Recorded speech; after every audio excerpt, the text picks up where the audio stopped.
a formal, full-on reaction and review to Harry and Meghan's Netflix documentary. Some call it a show, some call it a documentary.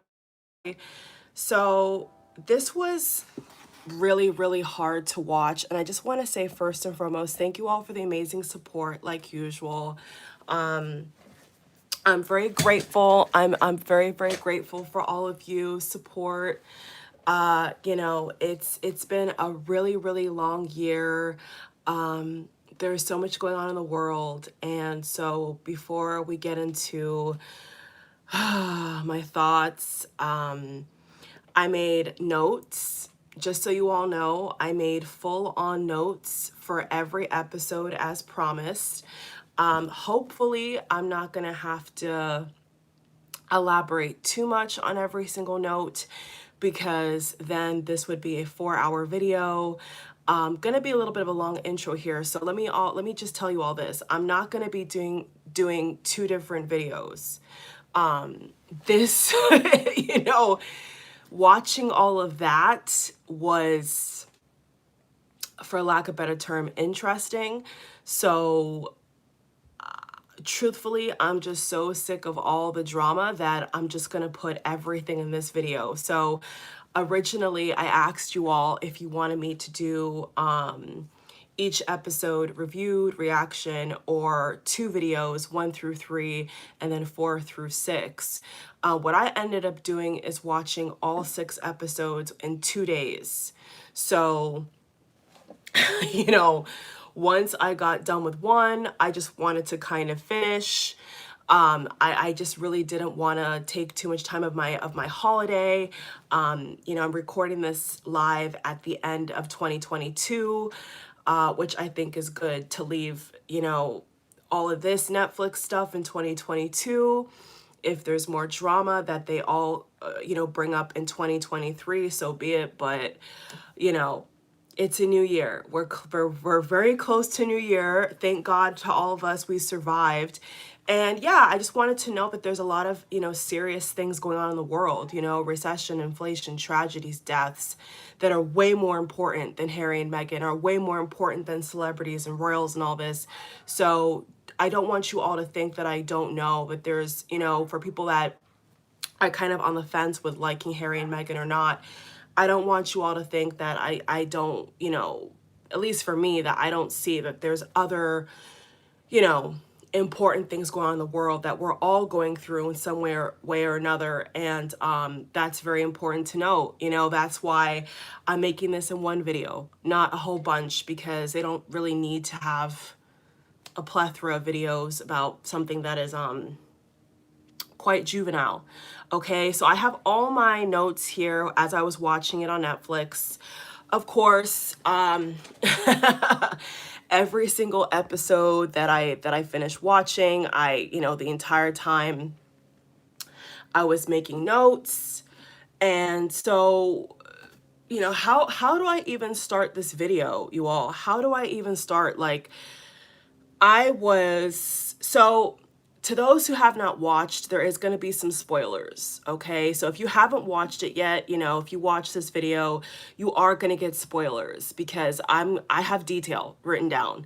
So if you don't want to hear spoilers, probably, watch it for yourself and then come back, because yikes, yikes, yikes, yikes. Okay, so let me just from off the top give you all, say a couple things that shocked me, grossed me out, was confusing. There's so much to say. So I'm going to be touching on episode 1 through 6. I'm going to tell you all when I'm going to go through each episode. But before I get into that, I also want to say that if there's any construction outside, you all, this is live, so I'm going to be popping in and off if I have to, because I don't want the construction noise to get on the camera, okay? I put that in the description, but in case people don't read the description, I just want to tell you all now, all right? So there's so many concerns. Okay, so the whole time, so before we get into each episode, right, here's just what I want to say. I was disturbed. Okay, I was disturbed for many reasons. I genuinely feel like this made everything worse. From my perspective, this for me was like the redemption song. I feel like them doing this whole Netflix thing was kind of like for redemption. You know, whatever they were going to put in this thing was going to prove that they were right all along and that everybody else was wrong. Everybody else that hated on them, you know, was spectacle them, was wrong, and that everything that they went through, everything that they claimed was 1,000% correct. Now, it was depressing, okay? Every episode for me, okay, this is my opinion, so people that are super lovers of them, you know, wrong page, okay? Or if you don't want to hear, you know, my honest opinion, if you're stuck on Harry and Meghan like white on rice, probably wrong video to watch, because I'm just going to tell you like my genuine thoughts, okay? So this was very depressing. Very depressing. I don't even know. I genuinely am like lost for words, because there was so many added clips and information they put in that I wasn't entirely shocked they put in, but I just didn't see why you would put it in. So for example, there was a couple episodes that at the very top, like the very beginning of the episode, they would show the Queen who just passed away, Queen Elizabeth II. They would show her, or they would show paintings of slaves. They would show the map of the slave trade and stuff like that. And then in the next clip, you would have, who even knows who they really are, but you would have, I guess, people that are either authors or friends of Meghan and Harry speak right after they show these weird pictures, and then they would say, and Meghan this and Meghan that. And you have to go pretty far back to try to tie people that are not Meghan in those photographs, and you're trying to tie those things to Meghan, which I didn't understand. And sadly, the whole thing, maybe a surprise, not surprise to some people, but the whole thing was about race. I couldn't believe it, because I really, you know, like I've told you all, I try to be fair in my approach. I am fair, you know. I sat through episode upon episode of nothingness. My rating would not be very good. You know, my rating for this would be horrible. So it was weird. The energy was weird. It was very depressing. It was constantly going back to colonialism. It was constantly going back to what the Queen represented. And yes, there was a lot of, I would want to say, bridge connections that they tried to make towards the Queen. There was so many, I don't even know who these people are. I didn't write down that, but there was these, once again, these people, whether friends or coworkers or authors or people that work for Meghan and Harry, who would speak, and they kept saying that she was the first black princess or biracial princess, which is not true. She's not the first black princess on the planet. And why are we calling her princess? She's a duchess. You know, Catherine, who is white, if they want to make it about race, she was never called princess. She's actually still not called princess, really, even though she has the right to. For the longest while, Catherine was called Duchess. Duchess, just like Meghan, Duchess. So I didn't understand why it's like they could have just said whatever they wanted to say, but it's like they had to go from here to here. Everything that they were chiming in and saying about the situation was charged by race, was charged by this narrative that everybody hates Meghan, everybody's against Meghan, where when in reality, at least for the first 4 episodes of what I watched, they showed the British public excited. So I was like really confused. Like they actually showed video video evidence of not just with the wedding day, but even before that, right? Merchants and locals who were asked about Meghan, who were asked about the wedding, and all of them said, she's just what we need. Meghan is a fresh face to the royal family. She's exactly what we need. So I couldn't understand how they felt comfortable saying all of that, but then on the exact same episode, you have footage of British locals excited, people around the world encouraging this couple, saying, give them a chance. They're young, they're this, they're that. Like, so it was just very contradicting. It was very sad that they really feel like this is the reality. And whatever they showed with their life being in Canada and their life being in America was depressing. You know, people love to say people are jealous of them. Jealous of what? Who would want to live like that? You know, they're in a bubble. You know, they're.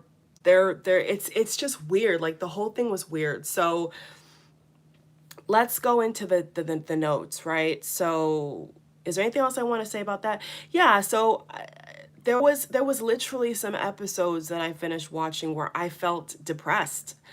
Truthfully, I felt low when I wasn't watching it, I was in a good mood, and then when I watched it, it was just like bah humbug day. Like everything is just doom and gloom. The whole world is against this person. Like it was just really strange because that's not how I feel. That's not how other people felt, you know, in the media. If they want to talk about the media, like people were actually excited. People were very excited for this wedding. So I just didn't understand why they were making it seem like nobody was supportive. You know, I, a lot of people were, most people were excited. You know, if nobody was encouraging this, nobody would have went to the wedding. Nobody would have bought the memorabilia. Nobody would have followed, you know, I just, it was strange to me. It was really strange. And it just kind of showed to me that, you know, this was a mistake. Like there was visibly notes I made where after certain episodes I I typed down on my phone like this just shows that this is not meant to be. This is not a good idea because it just seemed like their reality versus what I saw versus what you guys saw versus what the media was creating is too much. Like it's just too much going on. And a big part of a couple of the episodes was them showing a picture of Kensington and Clarence and Buckingham. And what Harry kept saying over and over and over again is that, and it's very repetitious, they say the same thing over and over, is that William, okay, so now we get into the William thing. So spoiler alert, episode 5 and 6 was all about William. Now, if we go back in time to the readings I've done and the things I've predicted on my channel, wow. Okay, they also talked about hopscotching, trying to make plans to go to go to Africa, to live in Africa, to live in New Zealand. Yes, I know, very strange for those who didn't see it yet. Harry was saying that they were making all these plans to move to different places, but because the media kept leaking it, they had to keep changing where they wanted to lay their hat, which, you know, I predicted that. There was a lot of readings I did where I said that I saw them with Australia. I remember that, and then Morocco and all that. That was around the same time. So that was interesting to see him confirm what I was picking up, that they were basically running loose. They were basically trying to find some place to settle, and according to Harry, it got leaked. So every time they wanted to go to Africa or New Zealand or this or that, it was like somehow, some way, somebody got a hold of it and their plans were canceled. So spoiler alert, episode 5 and 6 was about William. It was literally like Attack William Day. He claimed that William yelled at him. I was just like, first of all, why do we need to know this? You know, why, I mean, and then, so we'll get to that. I have notes. So let me just point out the most important thing from episode 1, okay? So from episode 1, they showed the childhood home. Meghan and her mom were in, I guess, a bus or something, and they showed the childhood home, okay? So my thing is this, if you know, if you want privacy, right? If you want privacy, okay, why are you showing your childhood home to begin with? Okay, like, to me, a lot of it is just like common sense, but I realize from this that common sense is not common. Like, the things they're asking for, the things they're demanding, they themselves are doing. Oh, and not to mention, they were recording themselves. They were recording themselves. They claimed that a friend, who this friend is, could be a ghost. I don't know. They claimed a friend told them to record themselves before leaving, before stepping down, which, you know, obviously is strange. Like, to me, I was like, what? It's one thing to keep that footage to yourself on your own iPhone, whatever, but then all this footage you've had for years and years and years, even when he proposed to her, we saw that as well. We got a little clip of that as well, which I was like, what the heck? So there's nothing private here. There's nothing private here. You know, this is all just, it's very detailed. It's very like, here's this and here's that. And I just personally didn't understand why, for one, why should we care? And then for two, why do we need to know that? Why do we need to see that? So yeah, so the notes I made for episode 1 was they showed the childhood home. So I didn't understand that. I was like, what? Why are we going back in time here? What's happening? I thought we were going to focus on why you guys left the royal family or whatever. I thought we were going to focus on why you guys feel so attacked. But no, it's like we're going all the way back in time, which I didn't really care for, which I didn't understand. I mean, I just didn't get it. And then the other note that I made for episode 1, so now I'm going to go in chronological order, numerical order. Okay, so the second bullet point that I made for episode 1 was when they showed, okay, now, so this is just like, y'all, I don't know what to say really, but, was when they showed Meghan freaking out over, they claim, now I couldn't see it in the episode, maybe you guys did, I don't know. They claimed that there was a paparazzi on a bike. You heard it, on a bike, that was following them. Now, when the camera, they were in the car, and I'm sure you guys have seen this clip on different websites of them, you know, Meghan turning her back and whatever and freaking out. And I was watching that and I was kind of like, I don't want to say laughing, but I was kind of like amused because what I didn't see it. Okay, when the camera panned back over their shoulder, there was supposed to be a paparazzi chasing them. I didn't see it. And then Meghan took it a step further and said that there was paparazzi in the garage. Okay, so I was baffled because because it's like she was asking so many questions, but there was no proof of it. Like I couldn't see it in the video. Uh, there was just a lot of, I don't want to say acting, because I'm trying to be nice. I don't want to say that they're acting like they're scared of paparazzi, but like when I saw that, I almost wanted to laugh, truthfully. And I know that may sound like bad, but I was in my head, I kind of thought, you wish, you wish you had paparazzi wanting to chase you. Like that's kind of what I was thinking. But I didn't see it. I didn't see the guy on the motorcycle that they were claiming was hounding them, and oh, the big bad pop. I mean, I didn't see it. I didn't get it. And then it just seemed like a skit. I don't know. It just, it sounds bad, but this is really how it looked, guys. Like, it just kind of seemed like they were trying to act like there was something behind them, like there was something chasing them.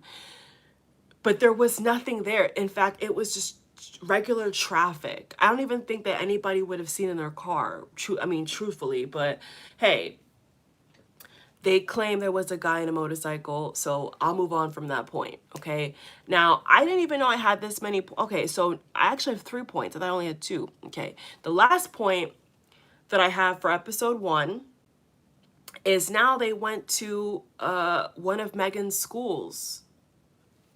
Okay, so where does Meghan going to school fit in with any of this? Couldn't find it, didn't understand it. And they showed her principal, her mom was with her. I just was like, I felt weird watching it. And there was also a note that Meghan put in and said, when I'm rich and famous, in the back of one of the books or something of her school, and she was showing it to her prince. Now, I mean, that speaks for itself. I'm not going to elaborate on that. And she was apparently very young, and she put when I'm rich and famous. I mean, so what does her, with all due respect, okay, them recording themselves, the principal, what do any of these things have to do with them not doing their duty, not doing their job? I don't get it, What is the value of the principal reading off a note of Meghan saying that she's going to be rich and famous? That kind of shows you where her head's at. But not that I'm going to be a great actress, not that I'm going to be a great advocate, not I'm going to be a great activist. No, I'm going to be rich and famous. So, for me, that was a telltale sign. And I didn't take it I didn't see it in a good way, because when you're young like that, especially now how things have turned out, did that really help her image? I don't think so. But I don't know. Maybe they wanted the principal to be there to kind of once again, I'm baffled. I'm baffled. When I saw them walking up to the school, I was like, why am I watching this? Like, first of all, I was like, why am I watching a principal and school teachers talk about this person that I don't even care about? Like, why, but maybe Meghan's fans, I mean, I'm just trying to be, you know, objective here. Maybe people that love Meghan want to see her principal. Me personally, I didn't care for it. I was actually very bored. I'm actually surprised I got any notes out of episode 1 because I was so bored. I was so baffled that I was like, what am I watching? Am I watching an special of how she rose to fame, or am I watching a documentary about the allegations? I was looking for why they left. That's what I wanted to really look at is why, what's different from what you are claiming versus what everybody else is claiming. That's kind of like my perspective, you know. My perspective of watching the episodes is like, what are you gonna say that proves this and this and this and this wrong? Even my own intuition, what are you gonna prove to me that's gonna? And instead we get a tour of a school and a principal and Meghan talking about how she's rich and famous. So I was like, okay, so this is really a time waster. This is wasting my time. You know, I was like, this is a waste of my time. So yeah, so episode 1 was very boring to me. I didn't get it. I didn't understand the importance of a childhood home, showing us the childhood home. If you want privacy, showing us where you used to sleep and live. I didn't get that at all. Maybe people that are fans of them that eat their dingleberries, well, I didn't like it. One second. My dog is too loud. I wanted to, sorry you all. I just wanted to make sure she was okay. I'm back. Okay, so that's my 3 bullet point notes for episode 1. The childhood home, the freak out paparazzi moment of a so-called guy in a motorcycle that I couldn't see any proof of. I didn't know what she was freaking out about. There was a bunch of cars behind them that looked like regular traffic to me, and they were freaking out. I didn't see the purpose of it. And then the principal reading the note in the back of the book. I'm guessing it's a yearbook. Don't understand any importance to that with a rural family. None. Zero. Now, okay, let's go to episode 2. So I'm going to go through all my notes, all the things that stood out to me, okay, to the best of my ability. Yeah, everything that stood out to me that I wanted to touch upon that I thought was worthy talking about, I just wanted to include. So episode 2, yeah, so episode 2 kind of piggybacked off into yeah, and it is boring. Like, it is as boring as it sounds. Like, it really was dry, like really dry. So episode 2 went into the rich and famous thing, the principal going on about that. Okay, now the next point that I wrote was the soap commercial, and I put next to it again. So here we go back in time again. So they're bringing up all the same stuff of how Meghan is, you know, became, I guess, a miniature little girl feminist or whatever, and wrote to somebody about a soap commercial. What does it have to, like, I was just like, what? A soap commercial?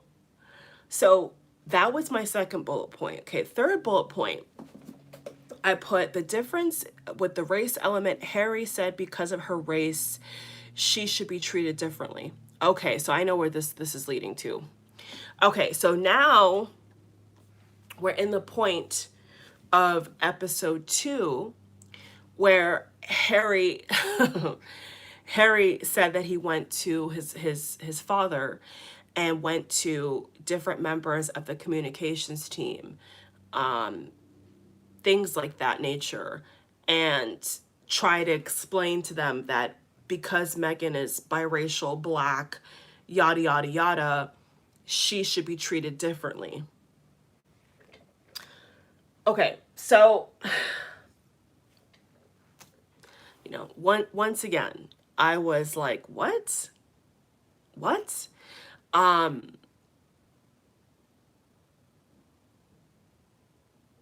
and like, it's hard to even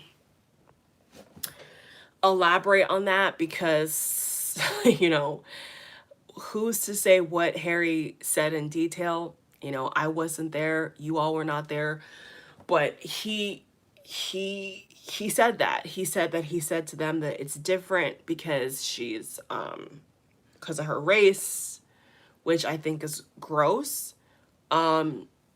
Because, you know, if your mother was in the papers and Catherine was in the papers, he said that because she's biracial, she shouldn't be in the papers. That's basically what he was trying to say. Then the next, so there's a couple bullet point notes here I made for episode 2. There was a lot in episode 2. Okay, so I'm not going to name each bullet point, just going to go through the list here. Okay, next point I made about episode 2 was when one of the commentators said that the media, this is what they said in the episode, somebody made a comment and said that the media is a white industry. Okay, so once again, sadly, there's these constant themes of commentators that are obviously on Meghan and Harry's side who are saying the media industry is white, journalists are white. They actually said that majority of the journalists are white. So, you know, I think I was kind of shocked because I was like, wow, there's a lot of emphasis on race. You know, like the whole thing is just about race, race, race. Like there's no escaping it. No matter what episode you watch, they're talking about colonialism. They're talking about how everybody in the media that has these articles and writing these articles are white. Okay, interesting. Then the next point I wrote was, okay, so the next point after was that I wrote was Suits. So as the episodes went along, especially episode 2, now you're really getting the full-on sob story. Okay, you got people from Suits who I've never seen before. I never watched the show, and they've come out of the woodworks to jump in. Okay, so there was one of Meghan's friends from Suits who said that she had a beautiful life, referring to Meghan. She had a beautiful life before everything exploded. Wow. Okay, so, you know, here comes like the big, their narrative. Okay, episode 2 was where they really try to bring it home from the jump. Like, the media is white. You know, everybody's white in the media. It's media, you know, it's all white, you know, and her life was perfect. You know, her life was perfect before she married Harry, is what her friend said in episode 2. Okay, now it's very dramatic now with getting into more dramatic themes, play upon words. Okay. Now, the next note is I don't think we all knew how to handle that new normal. So here's still a friend of Suits, a coworker of Meghan, saying how when she was first dating Harry and, you know, all this hoopla was going on, she said that she doesn't believe that her or anybody that was involved with the security or the production team would know how to handle this kind of magnitude of I guess fame or attention.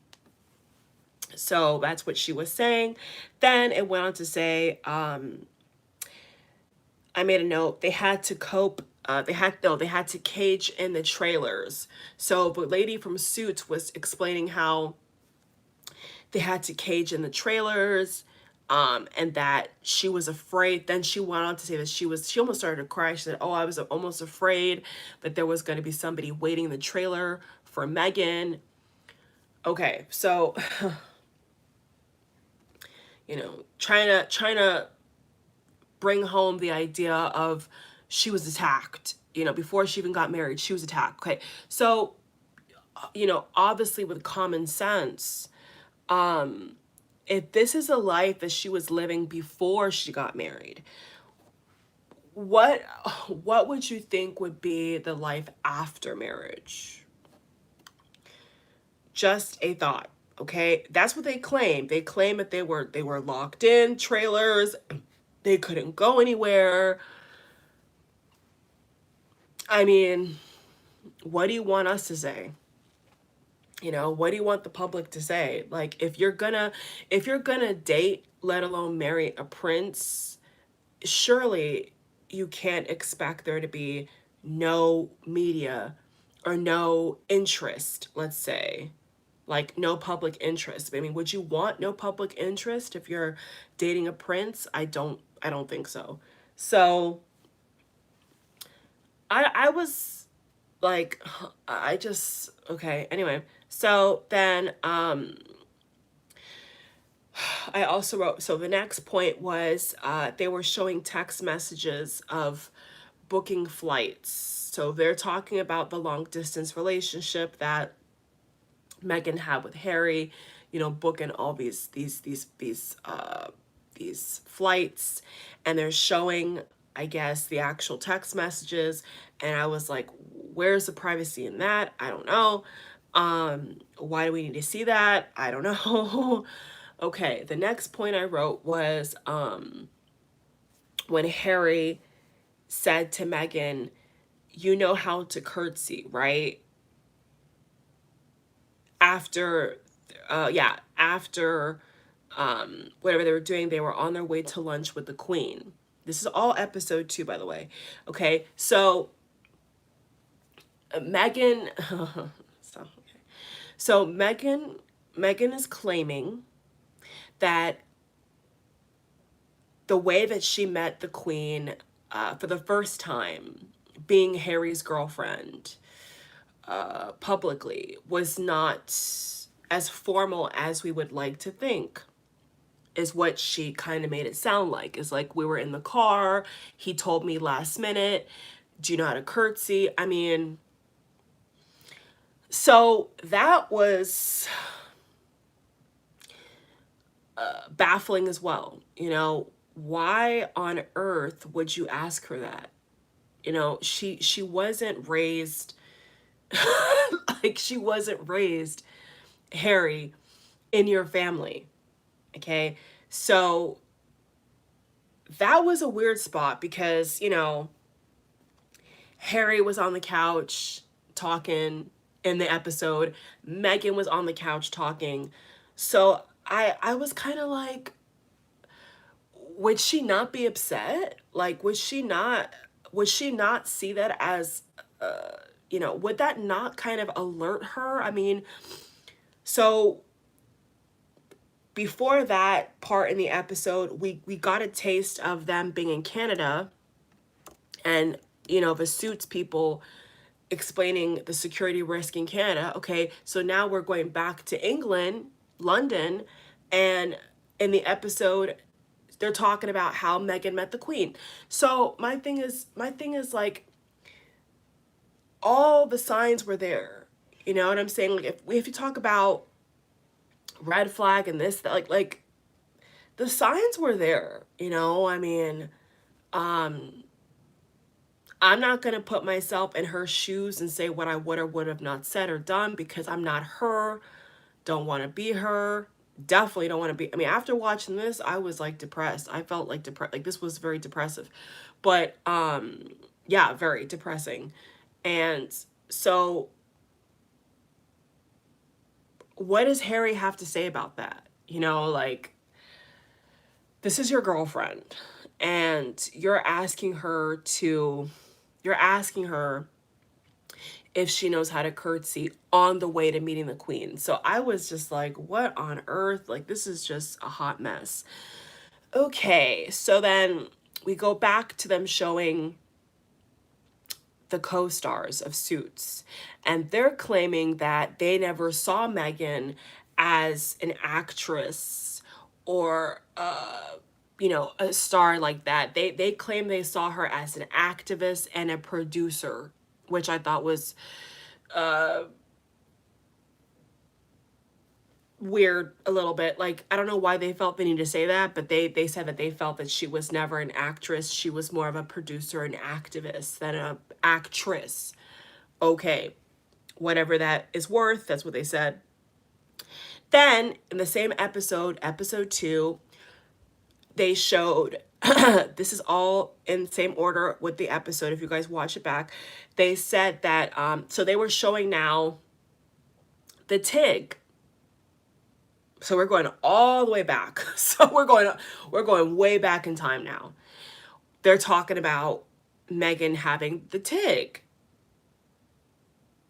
And I made a little side note that you know, I put a little side note that I think that Harry could have been a one night stand situation, but you know, that's not how it went.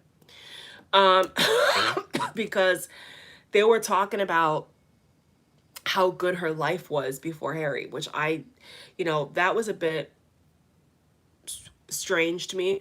I get why they're doing it, but like, they are married now, so you know, it kind of makes it seem like, oh, this is horrible, this is great. Like, single life was great, married life is, you know, now with this whole royal fame and all this, it's horrible. Like, I just didn't see that like the value in that when she's still with him. Okay, so then we got the engagement video and picture, and next to that I put question mark, question mark, question mark. So so now we got a snippet of how Harry proposed. So I was like, wow, so this is really, so nothing is private. So that was my first thought, was like, okay, so what happened to privacy? I thought that this was something that, I don't know, I was just kind of like, wow, so in order for you to do this Netflix thing, you have to show your own engagement video. Like, I was kind of shocked by that. I was like, oh wow, so whose idea was this? You know, was very short. Okay, then the commentators, once again, that they had on for the documentary, they try to tie Megxit to Brexit.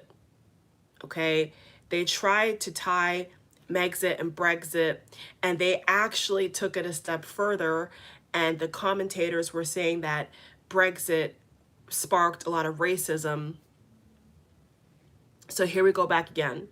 Everything's about race. Everything is racist. Which I thought was strange, because that's never how I saw Brexit.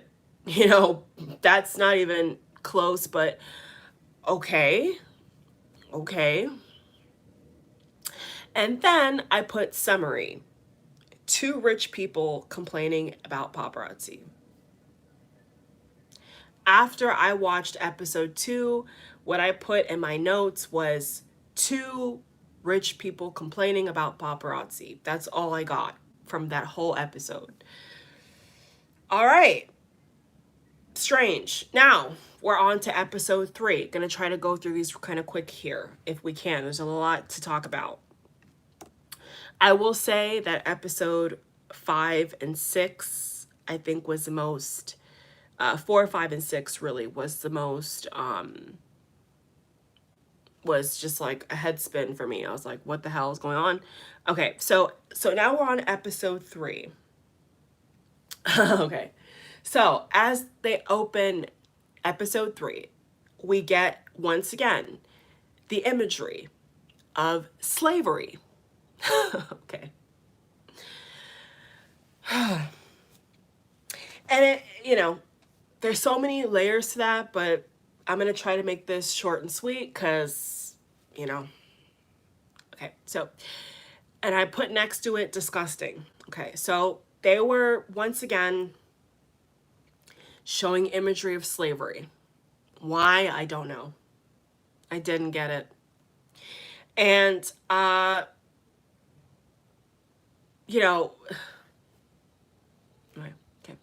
So, I put by this time I'm done. I wanted to stop watching. That's true. Okay. So after they were showing all this like slavery image, I was getting disgusted. I was like, this is like taking it too far. They're really they're just twisting everything, which was bothering me. And so it's like I was in my head, I'm like, okay, is this a History Channel? Is this an E-special with Meghan, how she rose to fame? Or is this what they call their truth? Which one is it? I was like, they're trying to throw so many subliminals and so much past things, trying to tie it to now, where it doesn't fit. Like, it with Meghan's situation, it just, to me, doesn't fit. But I was just getting like really annoyed because I'm like, this is just so wrong. It's wrong. And there's no context in why you're showing that. Like, there's no context at all as why you're showing slaves, and then the next picture you're showing Meghan on a red carpet. Like, what is happening? What is happening? Why? So yeah, how they opened up episode 3, I thought was disgusting. It was gross. It was, I really wanted to just turn it off at that point, but I knew that if I did, I would have not been able to just finish watching this crap. And once I was done watching all episodes, I was like, that's it. I'm never watching it again. Like, done. Like, done. It's gross. It's ridiculous. Like I see what they're trying to do, basically. Okay. So after that, the other note I put, it's so fake. It's just clasping at straws. Yeah, that's true. Okay, that's my notes I made. I'm like, it's fake.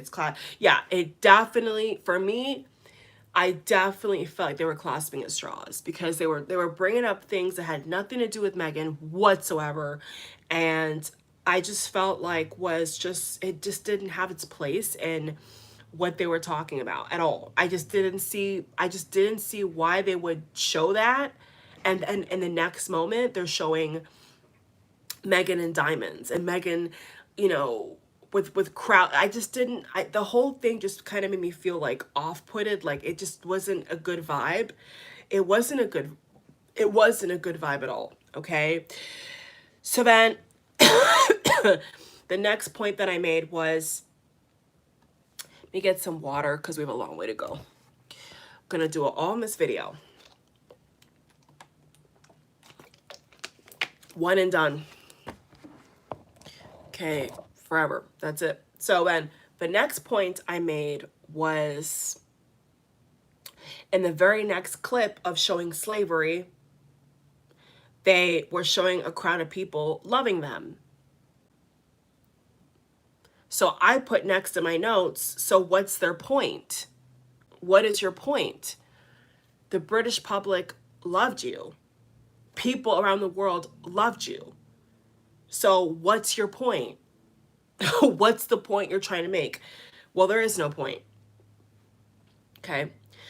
Now, the next thing I put in my notes was Harry explaining to worker/friend what a royal correspondent is. So there was a shot, so this is all episode 3.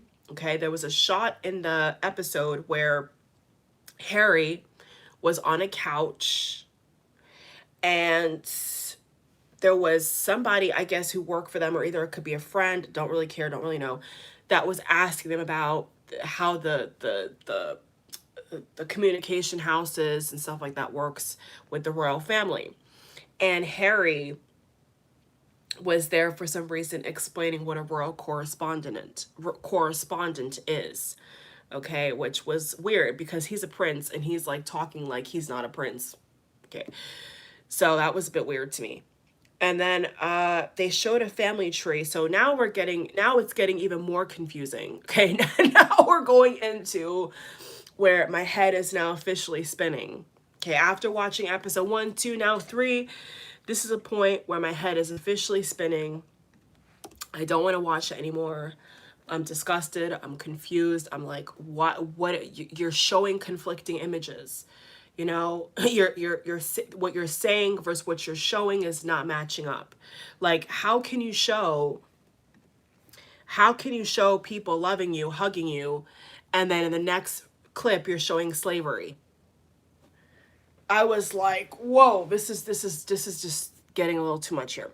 All right, so then after all that, Harry's talking about royal correspondence and didn't care about that at all. I was like, that's just, I'm not entertained.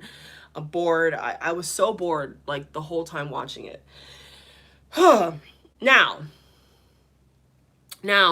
here comes them injecting Samantha Markle. So this is where I'm like, oh God, here we go. You know, oh Lord, oh God, it's getting worse. Like, oh God, it's getting worse.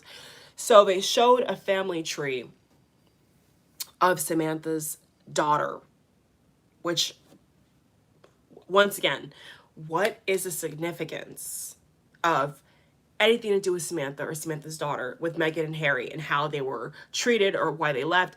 Once again, has nothing to do with the actual facts of why you guys should be making this documentary, in my opinion.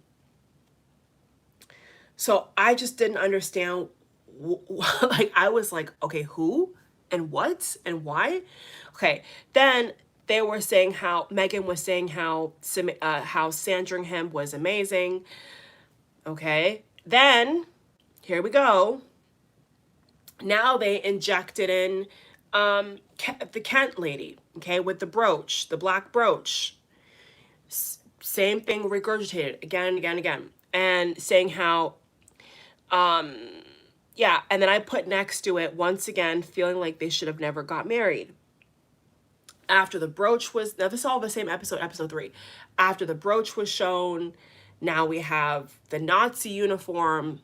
So, like, you know, this is ancient. Like, they were digging up stuff that I'm like, are you, like, this is really what you spent your time putting in a Netflix documentary?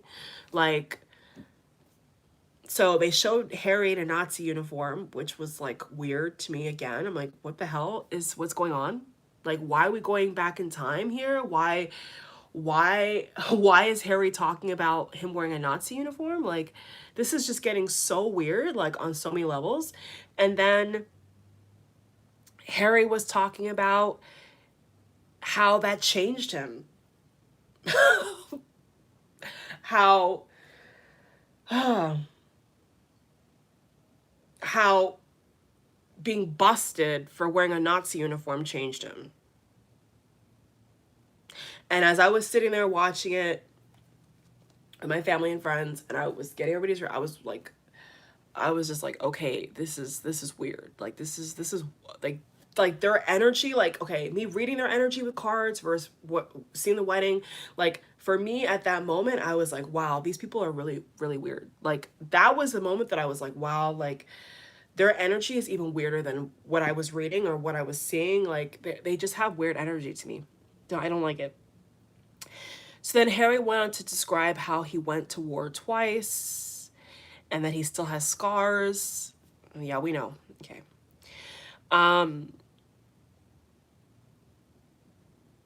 She mentioned, okay, so then the next point I made was she mentioned, this was when they showed the Royal Fab 4 at the time.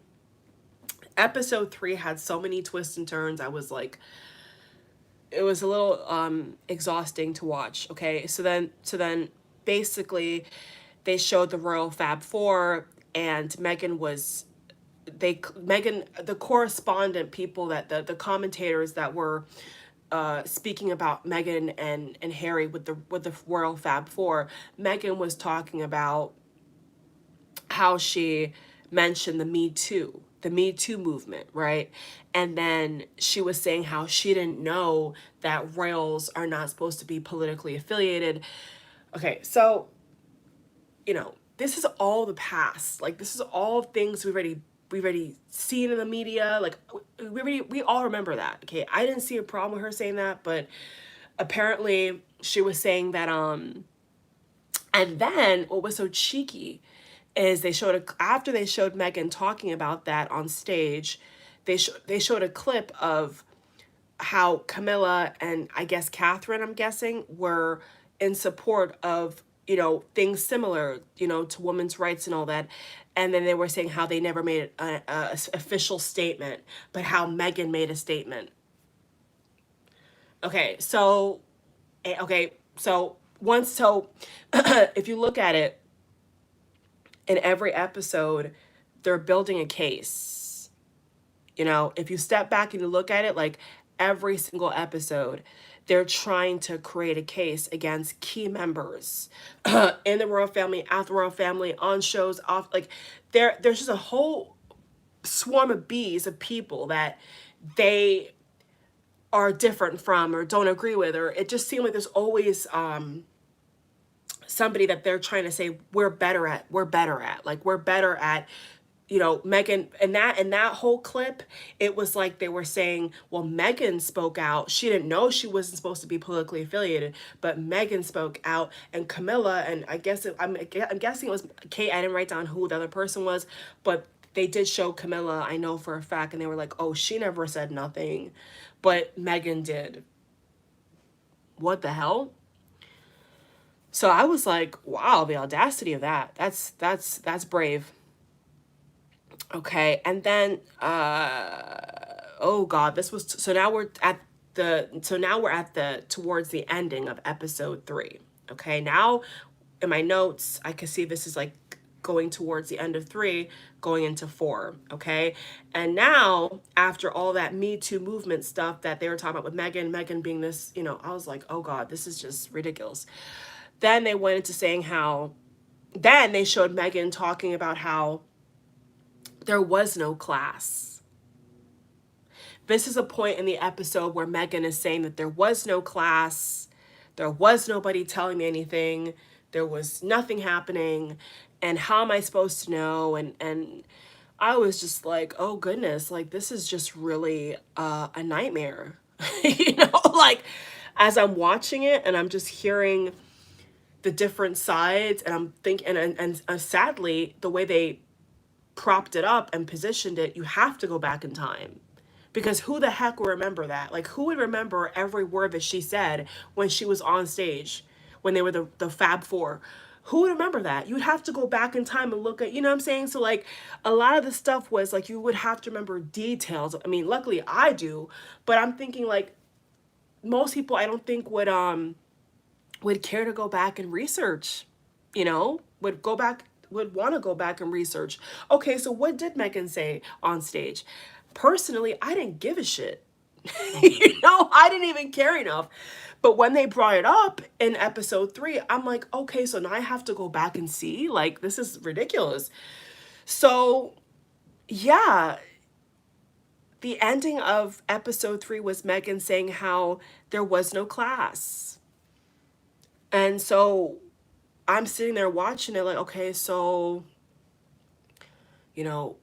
what are we supposed to do about that? What is the public supposed to do about that? I don't know. I have no idea. And then Meghan went on to say that she did everything she could to be part of the family. And this is what people were talking about in terms of the colors of the royals, what they wear. Okay, this is what I saw people talking about. And I finally got to see it in episode 3. So then Meghan also, so like the whole end of episode 3, from what I put, was her talking about what, the lack of classes. Then she went on to say that she could only wear beige, camel, or white. because they couldn't wear what the queen would wear or what higher royals would wear, aka Camilla. So, so I'm sitting there like, okay, that's kind of common knowledge. Like I've heard that before, that, it's the queen. This is not like it's Beyonce or Kim Kardashian. Like, this is the queen. So, you know, I really think that depending upon who the audience is, her saying that there's no this, there's no that. I mean, it's gonna depend upon who you talk to. So that was the allegation she made, that she thought that she could not wear color, she could not wear green, she could not wear blue, she could not wear pink. And then she was also saying, I made in my notes that she said that she wanted to blend in, she didn't want to stand out. And then now, fast forward to 2022, all right, I think it's good to mention, fast forward 2022, now we have the royals that were at the Christmas Carol event, right? And they all wore the same color, burgundy, this like very maroon burgundy color. Was that a response to what Meghan said? Probably, maybe not, maybe, I don't know. And then okay, let's see. Yeah, and then at the oh god, this was weird to me. Then at the very end of episode 3, one of the ladies, the lady that had the curly hair, I think she was wearing orange with a belt. She said that Harry is now an anti-racist. That was the last thing she said in that episode 3 was, oh, now Harry has educated himself and he is an anti-racist. So even that lady was trying to say that he was racist before he met Meghan, or before he took time to know different cultures and stuff. So that was a very strange comment to make, in my opinion. I didn't see like it. So wow.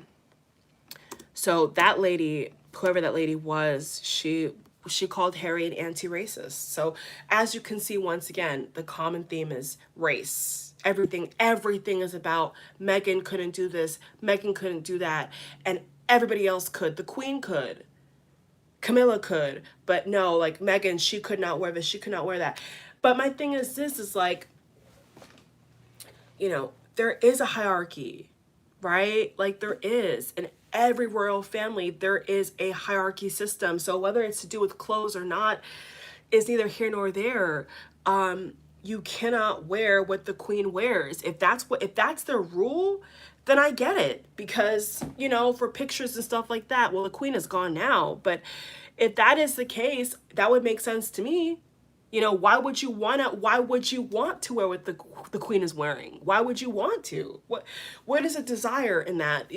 So that was strange to me as well. A lot of things that were said, for me, I kind of was just like left dumbfounded, because what are we supposed to do about that? Like, what are we supposed to do about that? We're the audience, we're the public watching this, what they're saying. And I'm like, okay, so you're telling us that you can't wear color. So what are we supposed to do about it? I don't know. And is that even true? How do we know if that's true? When it comes to the queen is gone now. But when it comes to the queen, if there was some kind of silent rule that you cannot wear what the queen wears, I don't see a problem with that.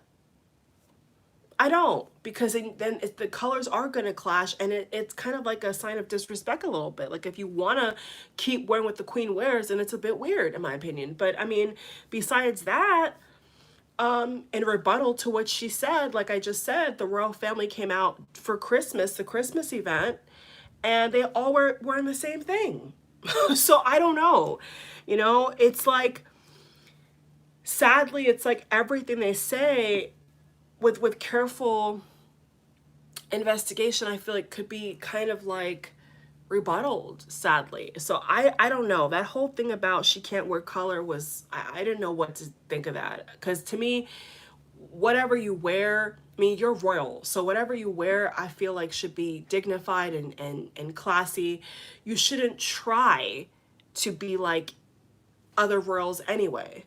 Like, if that makes any sense from my perspective. So I didn't really understand I just didn't really understand what the point was of that. Like, are you offended by not wearing what the queen wears? I just didn't understand that, you know, respectfully. But on that note, that was the end of my notes for episode 3, going on to episode 4 now. But on that note, you all, to close off episode 3, if she was offended by not being able to wear the same color as Catherine or the Queen, that's between her and them.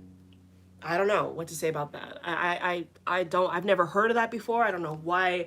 I don't even know what's the end goal of that, of saying that. I just didn't get it. But yeah, like if she feels like she should have been able to wear what Catherine wears, I don't know.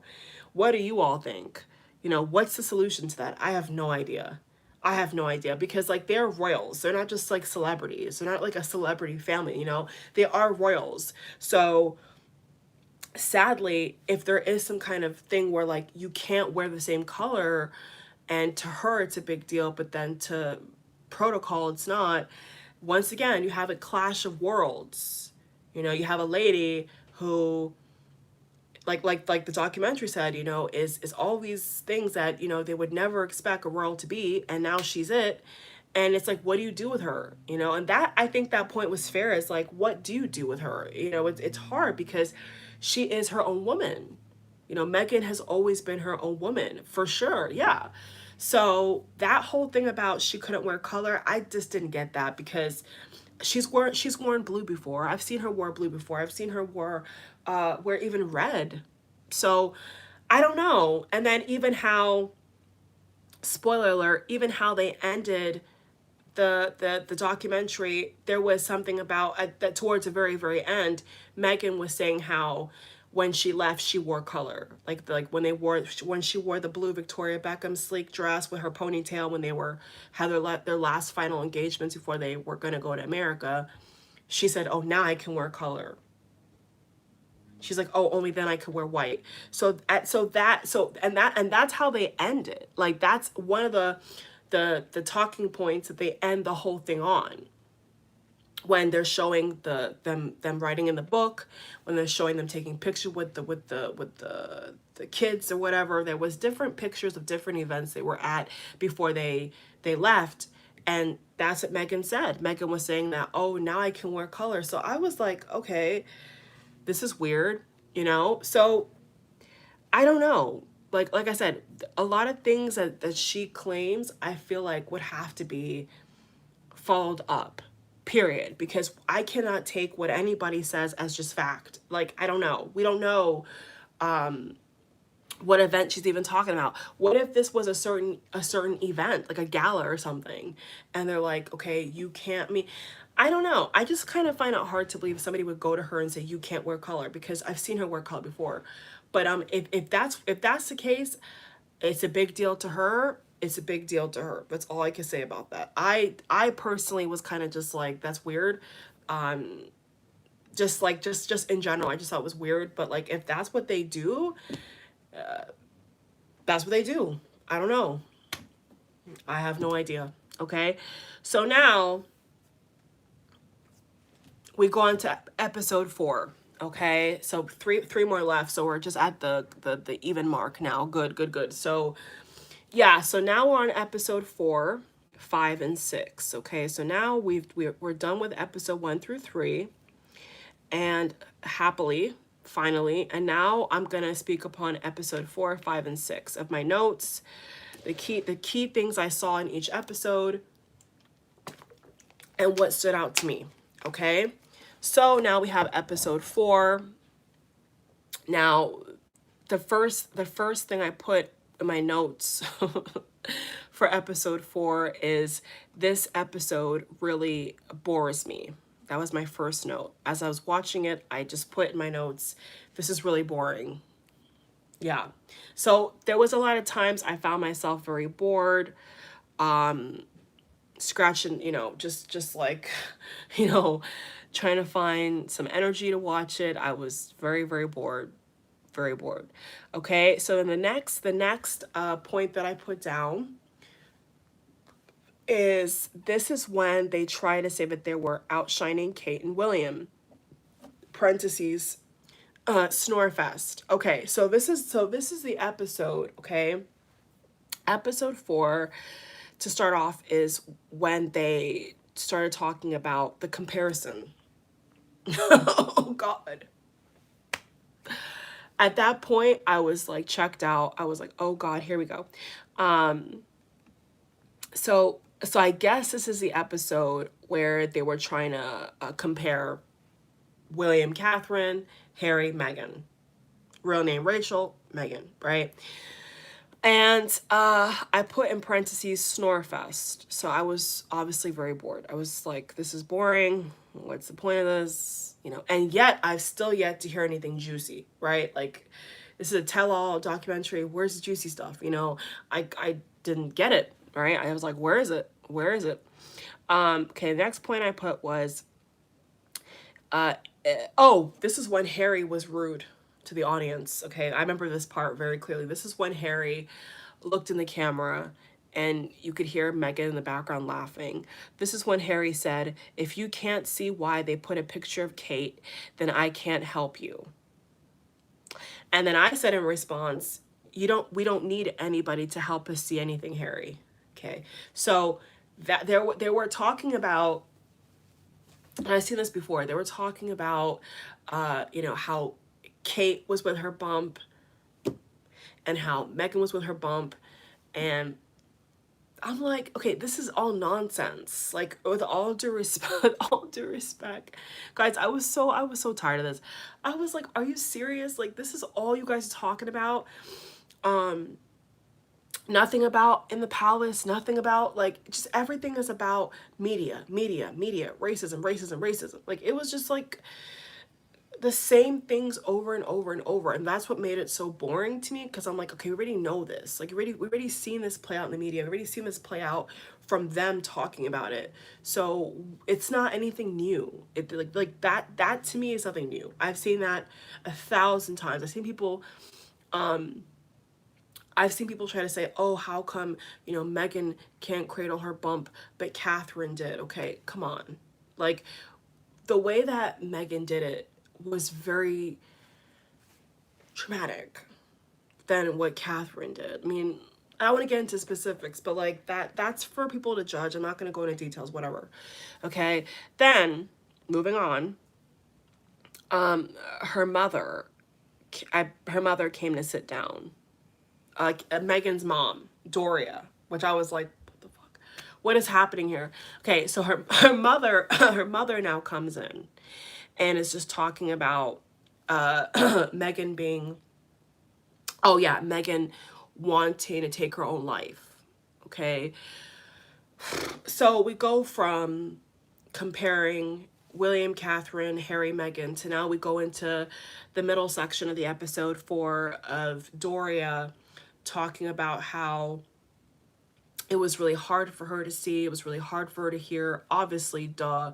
And she was obviously emotional, just like how Samantha Markle's daughter allegedly, whoever that person, I don't know what was going with that, but they were all emotional. Every single person they had speak for them was emotional, all of them. So it was a lot of like charged, you know, sad energy, which I don't want to watch that. You know, me personally, I don't like to watch things that are depressing and sad. So watching them talk about this stuff to me was like really just like depressing. Like, I don't want to be rude, but like it was like really like weird to try to like, I don't know, it was just odd because first of all, you know, once again, like, you want privacy, like, you're trying to start your new life, but then you're bringing in all these people that have nothing to do with being a royal, and you're asking them to speak, right? Like, even your own mom, like, you're asking your mom to speak about something that happened months ago, like even years ago, and it's kind of just like, why are we, like, you know, and and and this is a constant theme, a constant pattern. Okay, for those who didn't watch it, like, this is what you're gonna, if you watch it yourself, this is all you're gonna see. Like, this is all you're gonna hear. All you're gonna hear is the same stuff from the Oprah interview. It's like the same stuff. So for me, when her mother when her mother went to sit down, he get some water, guys. I'm thirsty. You can hear my throat's dry. 1 second. Because I have a long way to go. Looking at my notes here. So when her mom, this is episode 4, right? So when her mom went to sit down, I was like, oh, here we go. You know, her poor mom, you know, why are you putting her in this garbage? Like, you know, that was my first thought. It's like, why are you putting her on camera? Why are you putting any of these people on camera? Talk about yourself. Talk about your own experience in the palace. Hell, I'll give you that. You know, talk about how you were so abused and marginalized in the palace. That's what we want to hear. We want to hear about the trauma that you experienced yourself. And instead, maybe of even Harry and Meghan having the balls to do that, they have these spokespeople. Like every couple of clips, you have a new person we've never seen before. Besides her mom, everybody else that kept talking for them, I was like, who are these people? I don't even know these people, and I'm supposed to just watch this and just take it for fact. Like, who the hell are these people? Like, no offense, Meghan, but I'm like, it got to a point for me where I was like, I don't know any of these people. I don't know people from Suits. I don't know if this black dude in the glasses. I don't know if this girl with the curly hair who's calling Harry an anti-racist. It's weird. I don't know who these people are, Meghan. I would prefer if you and Harry just talk. Like, really? If Meghan and Harry just sat down and talked about what they went through from waking up in the morning and whatever, I would have been more intrigued, honestly. Like, that's what I would prefer to hear. But instead, we got all these different cameos of people just saying whatever, and we're just supposed to believe it. Like, that was incredible enough to me. But anyway, so this part of the episode and my notes I wrote was when Doria sat down. Okay, that was like very emotionally charged, as you can imagine, very emotionally charged. The music was the actually in every single episode, the music was very depressing. I don't know if you guys noticed it. For those who did watch it, the music was eerie. The music had a haunting feeling to it. The music was very low vibrational. It just had a very depressing air to it. I didn't like it. I didn't like it at all. Okay, so then she went on to say she can't even text a photo because maybe a friend would sell a picture. Okay, so then this was the point in the episode where Doria and Meghan, you know, the camera was going back and forth, different scenes, different days. I'm sure they talked different days, and they were both kind of joint saying how they could not send pictures, they could not do this, they could not do that. You are a royal. Get it through your brain. Okay, like that's all I can really say nicely. Like, when you are a royal, you're not gonna live by the same rules. I'm sorry. Like, it's like, you know, everything that they were so shocked about, it's like, if that was you or me or anybody who like actually knows about the royal family, we already assume this. Like, you know, a lot of us already assume that naturally your life is going to change. Like, you cannot do the same thing. So that was just the point in the episode where I guess they were complaining about the fact that they can't even text pictures and whatever. And they were told not to. Okay, not surprised with that. Not surprised at all with that, because somebody could have, what I got from that talking point, and what I said to myself was, somebody could sell that. Like, you don't even know who could get their hands on that stuff, you know, could show a road or a secret passage, or could show a house or whatever on royal grounds and leak it or sell it and try to, you know, you have no idea. So, you know, a lot of things that they were complaining about, to me, I was just like, well, duh. Like, yeah, obviously. But, you know, to them, maybe with how maybe being American has something to do with it. I'm sure it does. I don't want to speak for them, but they just seemed like very, very traumatized by basic things that I think anybody who would marry a prince would expect. But I guess they didn't think that that was normal. Okay. And then it went on to talk about how the queen offered Frogmore Cottage because I guess Harry was complaining about, you know, well, they were, first of all, they were talking about how where they were staying at, it was too, like the ceilings are very low. And they were also talking about how Oprah visited and said, "Oh, nobody would believe this. It's so tiny," and they're just complaining about their living situation. And then they wanted to show how the queen offered Frogmore Cottage. Okay, that wasn't a big deal to me either. Then they said, did they use Frogmore the footage from Are You Okay? Then she was fired. Then okay, the next note I put is she didn't think they would use the footage from Are You Okay? And she said she was she said she was fried. Okay, so now this is like the ending of episode 4, where I remember this as well when they went on the Australia tour. Okay, they were in Australia. She was at the time they say she was pregnant with Archie. And there was some journalist who this was strange as well. This was like really weird. This was a part in the towards the end of the episode. I made my notes here where this journalist guy asked Meghan, like, this was, remember when this was when Meghan was in that trench coat with no sleeves? This is the video. I did a reaction video to her interview and I was like telling her, no, don't say anything. This is a bad idea. Remember that? That was this is years ago. And that video had so many views. It was just like the height of Meghan being in the family. It was so much drama. Oh my God, it was crazy. And that took me back to that. That took me back to when I remember people were the response was like exploded because she was saying how nobody asked her if she was okay. So we're going all the way back now to Australia. So we're not talking about now. We're talking about now of the Australia tour in episode 4. So the series is almost done. 6 episodes, right? It's almost over. But we're going back to the Australia tour. So nothing is recent. This is none of this is recent, okay? So she said that this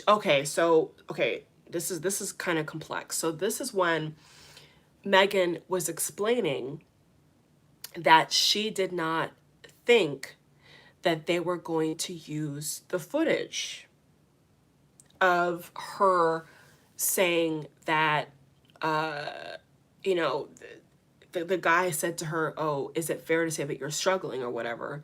And she said, "Yes." she responded and said, "Yes."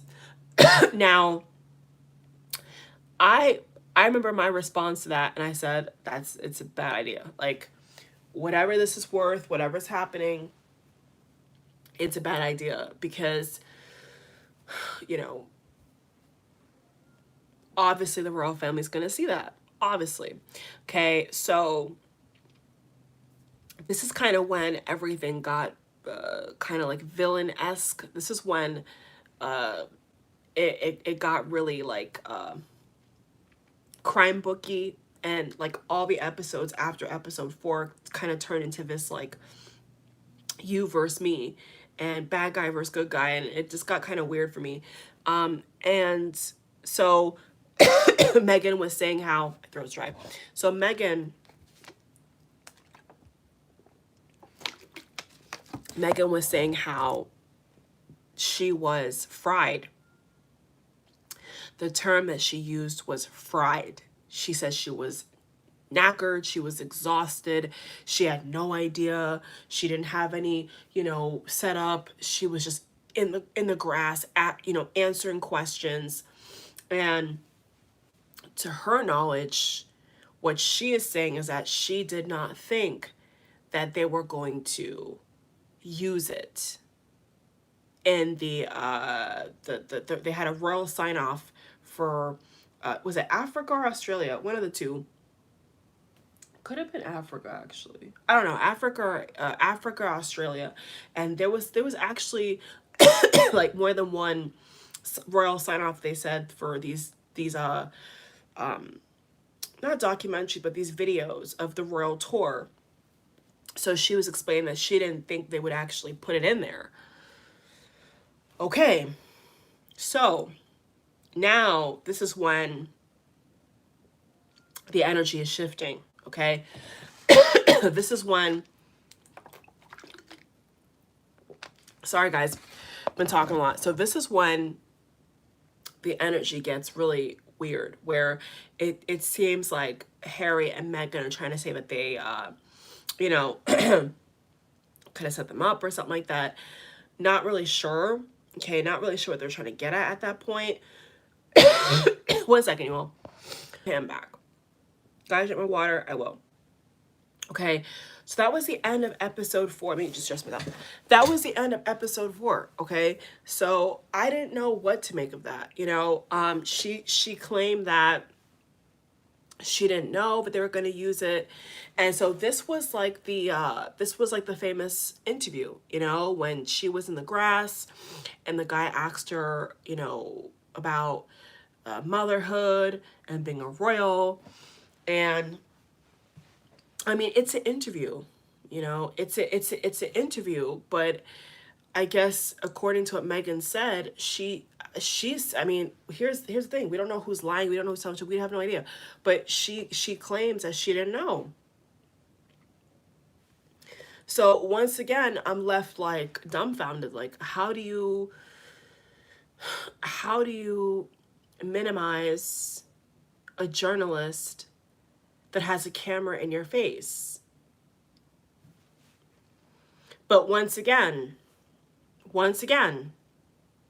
if you are not born and raised as a royal, with the likes of Meghan, maybe it would be easy for her to not know. I mean, I don't know, because her dad was a lighting director. She's an actress.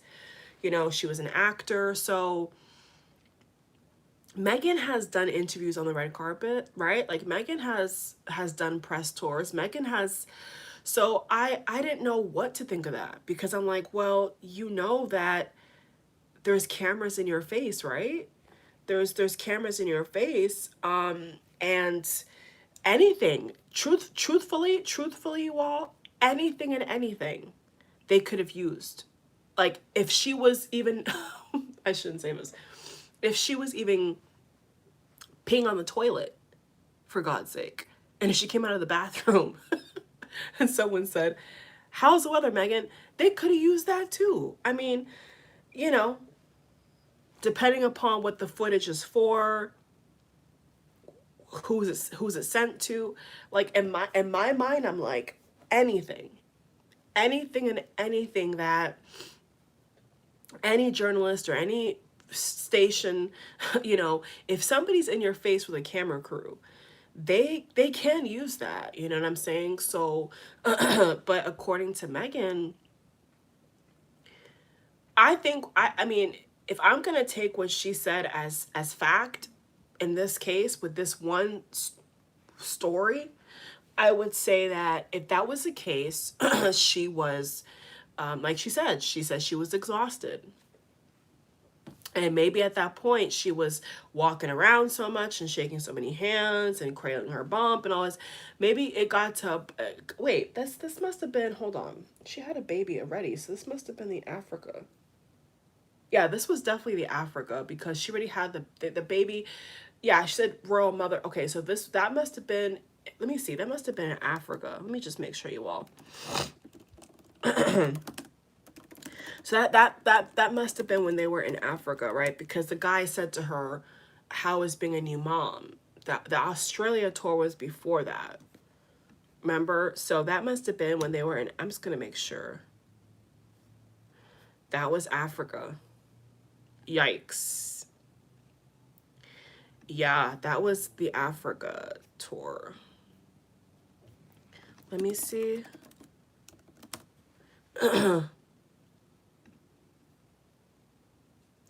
ITV. Mm-hmm. Mm-hmm. That was in Africa. Okay. So that interview that she had with that guy, and she claims she didn't know that they were going to use that footage, that was in Africa. That was Africa. Let me just make sure. Fights Back Tears ITV. Yeah, that was Africa. Okay. So so naturally, according to what Meghan said, uh it kind of all went downhill even more from that point, because obviously, clearly, the royal family would see that, right? The royal family would see her say on camera, yes, I'm struggling, yes, I'm whatever else is happening. So you know it's a doozy. You know what I'm saying? To end the episode with that was a doozy. And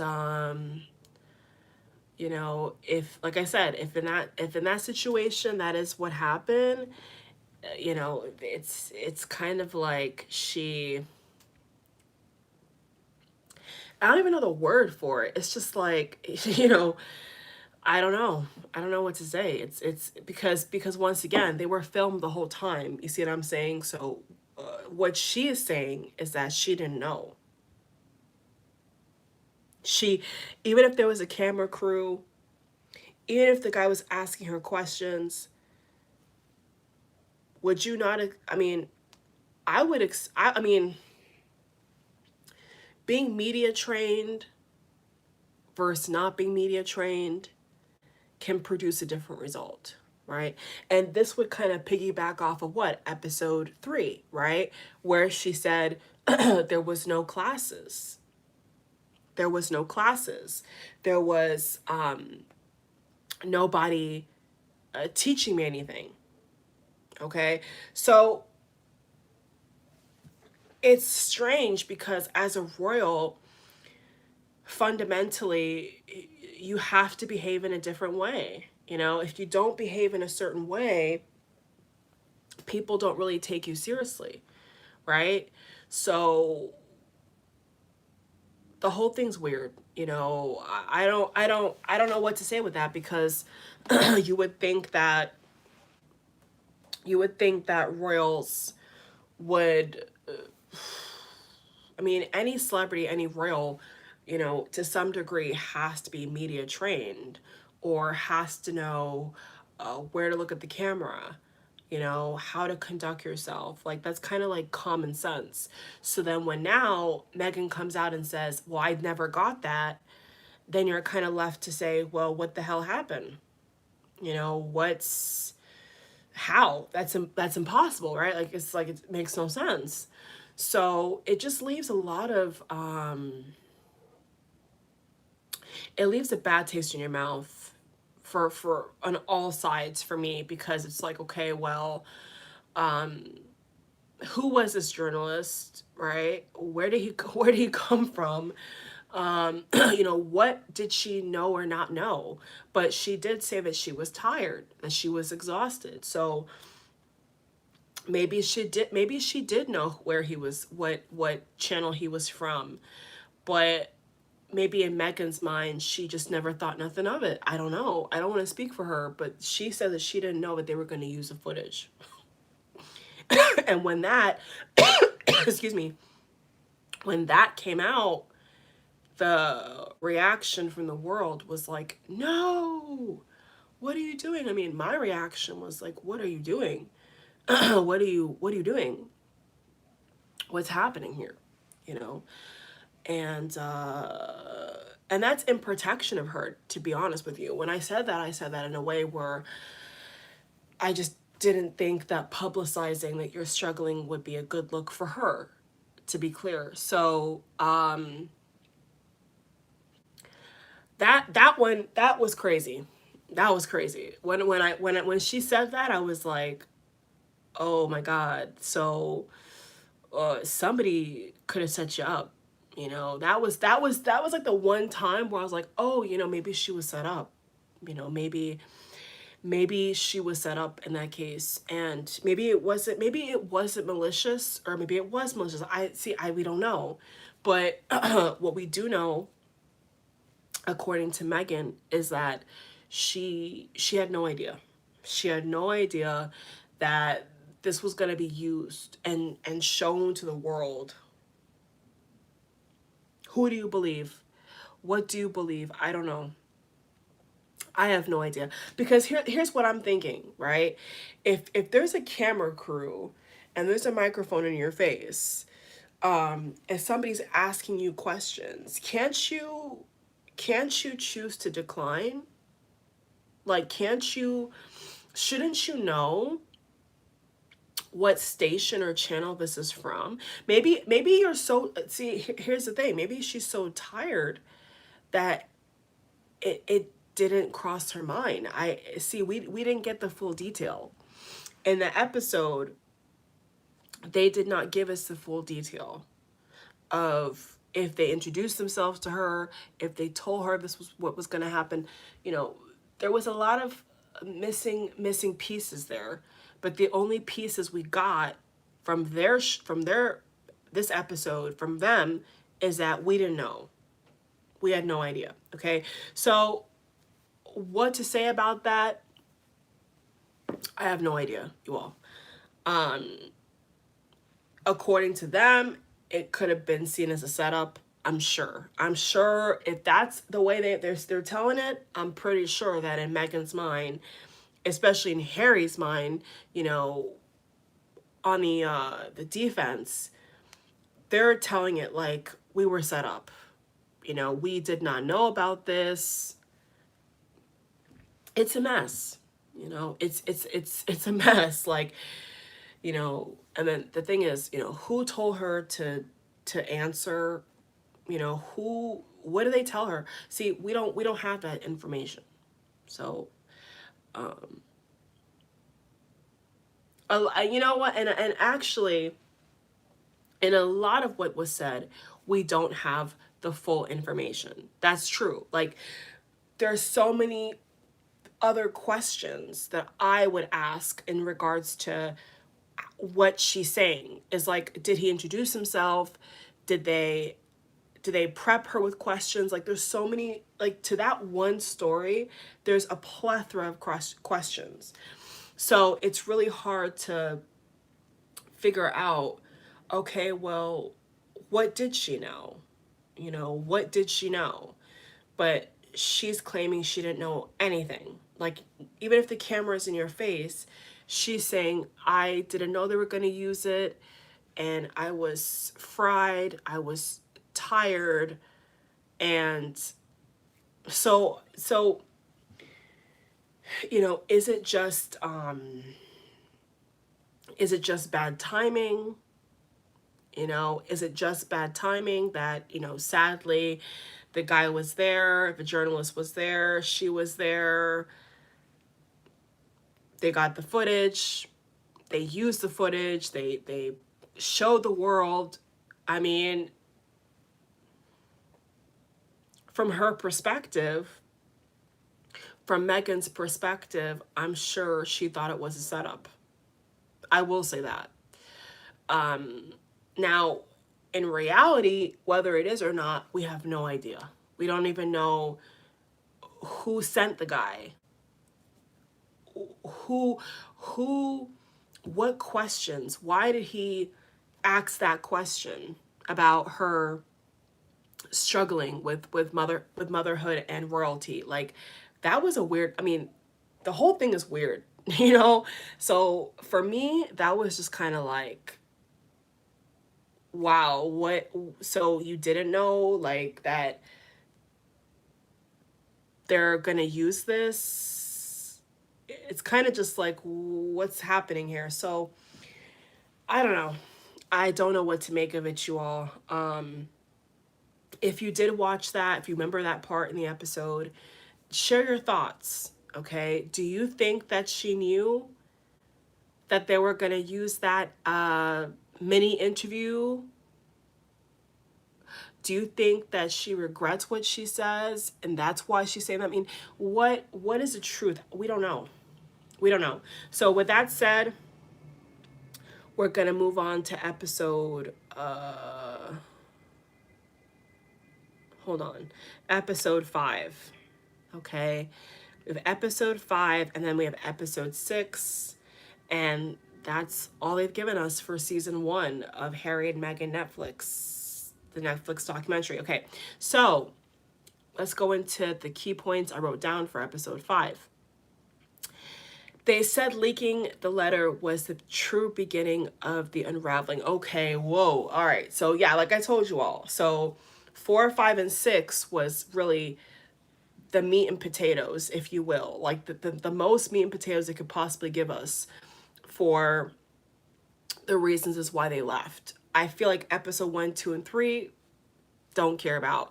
But yeah, if I was to like just want to watch it for my, like if I was like a fresh viewer, I would just go to 4, 5, 6, or 5 and 6. If you're, if you really want to see it for yourself. 1 through 3, I think, was just nonsense. Okay, so episode 5 kicked off with the letter. Okay, the famous letter that Meghan wrote to her father on the heels of, I guess, a breakdown of a relationship, which is very sad. Okay, and then, oh, and they also claimed that the idea to write the letter was from Her Majesty, which is the Queen, and some other royal aide. Okay. Okay. So then they said that there was a meeting between William, Harry, Charles, and the Queen. Okay. And in this meeting, Harry claimed that William was yelling at him. Now, he's your brother. This is a very heated situation. There's obviously negative press, happening about the marriage, about Meghan. So I can understand, with all due respect, Harry, I can understand. I can definitely understand William yelling. It's a very high stress environment. It was a time where, there's a lot of speculation. So when Harry said that William was yelling at him, that wasn't shocking at all to me. Maybe it was shocking to people out here. Were you shocked when you heard it? If you guys watched it, I wasn't shocked at all, because who's to say if I was not his brother, I would not be yelling too. I would not be emotional too. I probably would be. So 5 and 6 was about Meghan's father, and really the bulk of it was about now William, which was like, oh my goodness. Okay, so moving on my notes, it said William bullying H and M out of the family. No one asked Harry to put out a joint statement. Okay, so this is where Harry says that, this was it, the final straw, we're out of here. And this is also episode 5 is also the episode where Harry admits finally that this was his idea. Womp, womp, womp. Okay, so Harry finally admits that the idea to leave London was his own. He takes on this truth bomb, I guess, and says, well, it actually was me.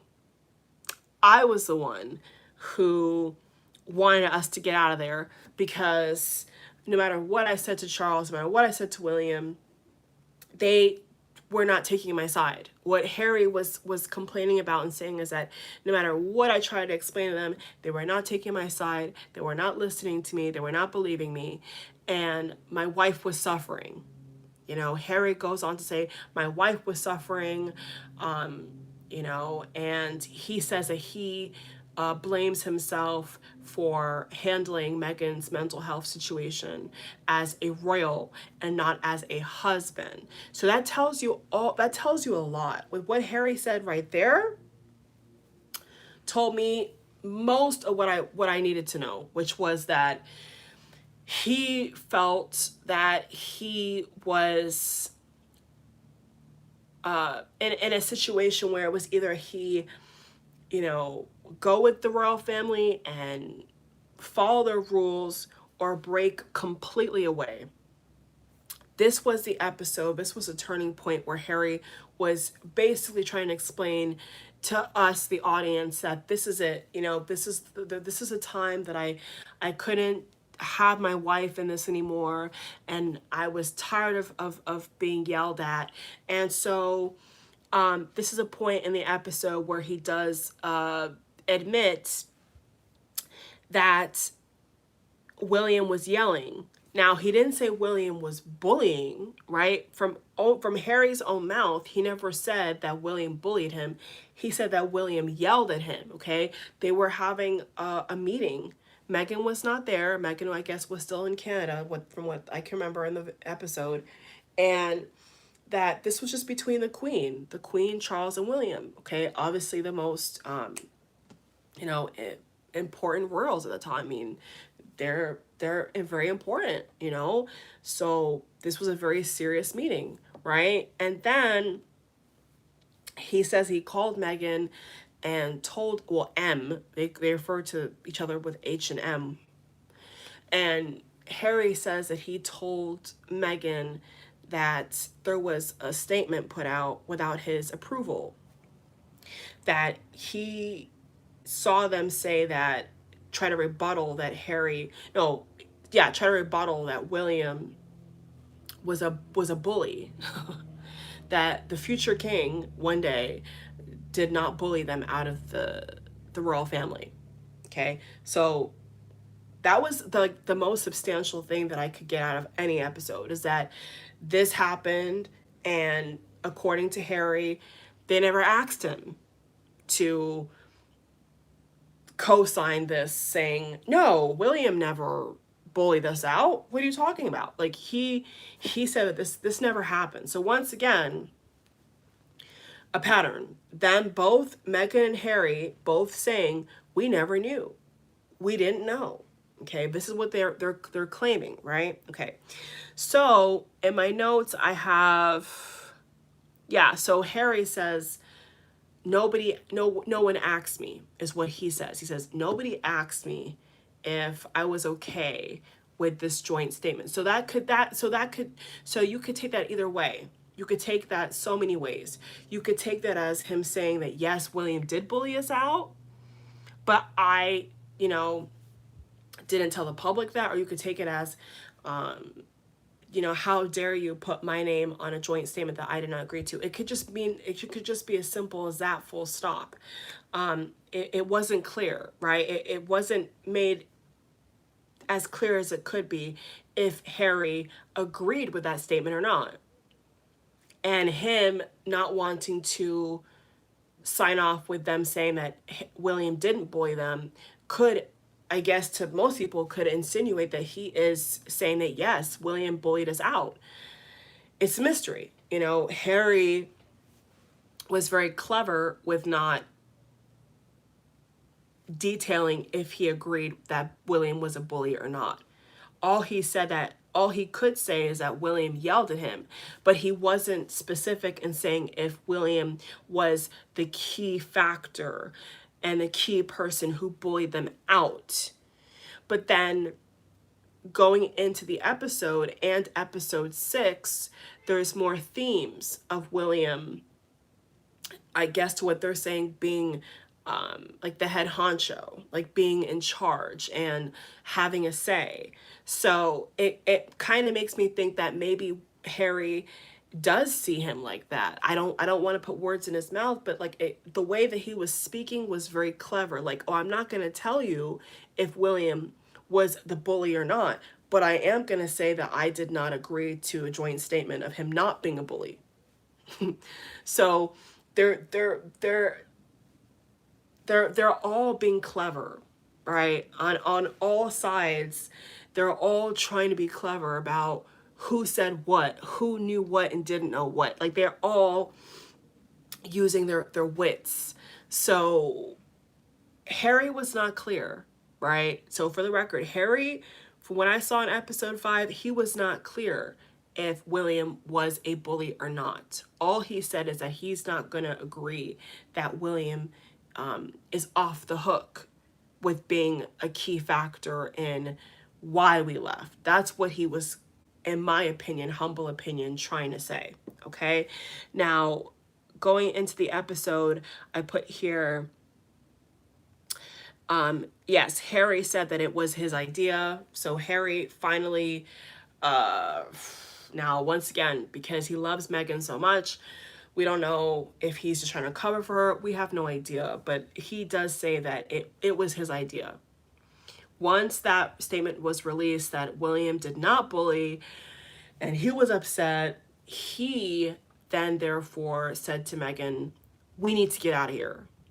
We need to leave. This whole thing is crazy. Like chaos. Every stinking episode of this ish right here was chaos. Like to me, my head was just like I couldn't take it no more at some point. I couldn't. It just was too much. So, and of course the way the camera was panned in to Harry's face was so dramatic. Like, we got to get out of here. We've got to go, because, and I was just like, okay, like, all right, we get it. We get it, Harry. We get it. Okay. So then I put,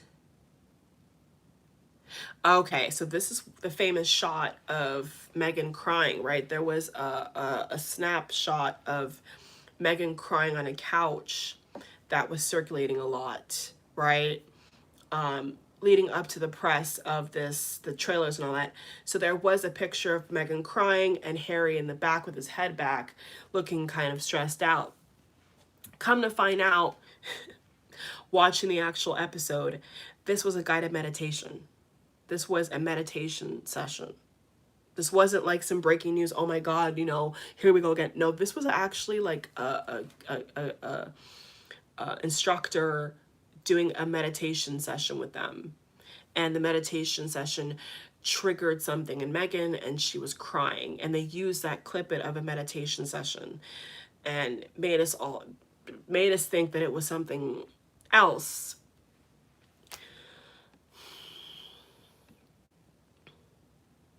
And so from seeing them, talk about their image and about how they had no choice. So the note that I made next to that, seeing that whole crying session, which I thought was something completely different from the trailer, but it was a simple meditation, okay, which is also a private thing that you do as a spiritual practice or a way to relieve yourself. And once again, their private moment is public, okay? And what I put under that note of seeing that was, you should not care what people think about you, okay? When the instructor was saying something along the lines to Harry and Meghan of, you know who you are, very cliche, like, you know who you are, okay? So my response to that was, why do you care so much? Like, why? Just watching them go through that and waste their money on that, I was like, why do they care? Why do you care?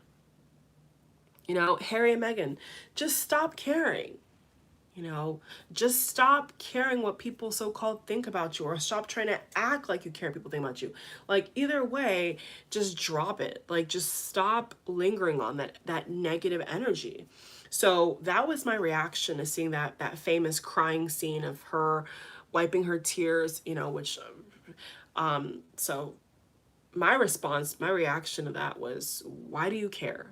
You're rich, Harry, you're tied to Diana forever, right? Meghan, you got the whatever you got from him, whatever that is, Prince that's in love with you, okay? Like, why do you care? Why do you care, you know? Because a lot of like their stress, if you think about it, what I was realizing as I was watching the episodes is like a lot of their stress, right, is tied to what other people think. If you actually watch it carefully, a lot of what they're complaining about or talking about is public perception, is royal family perception. And to note, I also want to add this. This could be in episode 6, but let me check my notes. Yeah, I believe this was in episode 5, but if it's not, it's either 4 or 5 or 6. What I want to know is when Harry was talking about how they had plans to go to Africa, they had plans to live in New Zealand, and all these plans got squashed because the media leaked it. And so when the media leaked it, Harry said that, oh, now it's no longer a viable plan. We have to scrap it. I mean, okay, why? Why? The media knows about you in America. It's nothing different. Dry, 1 second.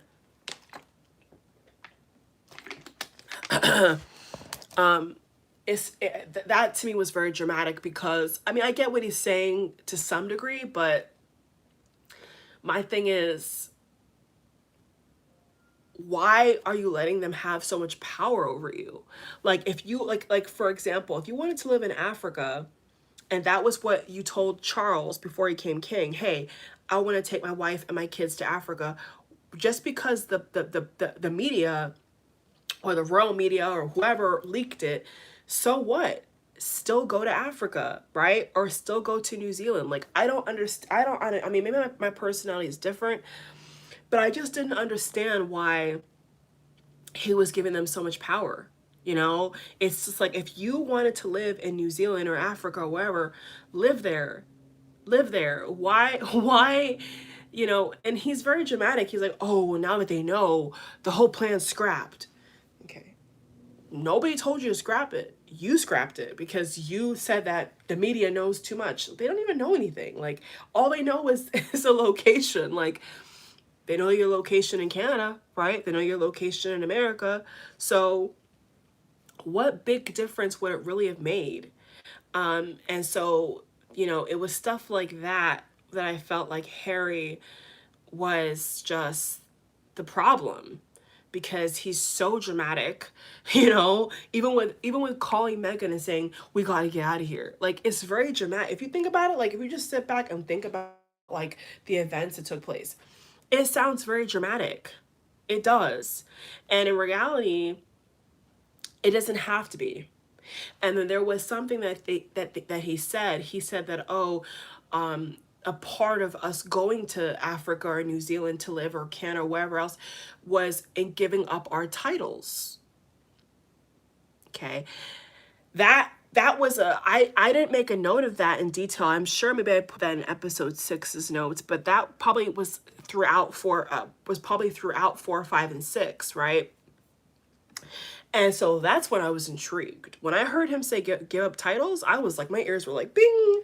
Okay, great. When? Okay, so, you know, he claims that that was a part of it. A part of them moving out of England was to give up the titles. So in my head, I'm like, okay, what happened? Why was that ball dropped? Because here's the thing. No titles, you're not working for the queen anymore. There's your independence. The best independence you could possibly get, you know what I'm saying? Like that would solidify that you are done with royal duty. You don't want to be a prince, you know, you can't live that life. It's too dangerous for you and your wife. That would have spoke volumes to me. In fact, if you would have just volunteered your titles, that like really volunteered, like really given it up, that would have spoke volumes to me. But you didn't. You still have the titles. So when he said that, I was like, huh. So you're willing. You're saying you want to give it up. Okay. So when? Like, okay, because now, to me, that means that you're not in the royal fold. You are a private citizen. And so, you know, my personality is one, you all, where I just try to see the solution. I don't see, you know, this is my opinion, this is my video, so with sharing you all, so I'm, I can only tell you how I see it, right? And the way I see it is, why make life more difficult, right? Why make life more difficult than it has to be? So if giving up your titles and living in New Zealand or Canada or Africa, or now the last solution, as they claim, was America, who cares? Just give it up. Like, it's so simple. It's so simple to say, okay, we're really done. Here's your shit. We're gonna go this way. Like, that's it. It doesn't have to be this dramatic phone call and crying set. Like, it doesn't have to be all of that. But they made it that way, but it doesn't have to be. It could just be a simple thing of like knowing your boundaries, knowing who you are, knowing what kind of life you want to live, and accepting that this life that you're wanting to live is not it. And that's okay. Like, if you know that having a wife now, being in this royal fold is not it, that's fine.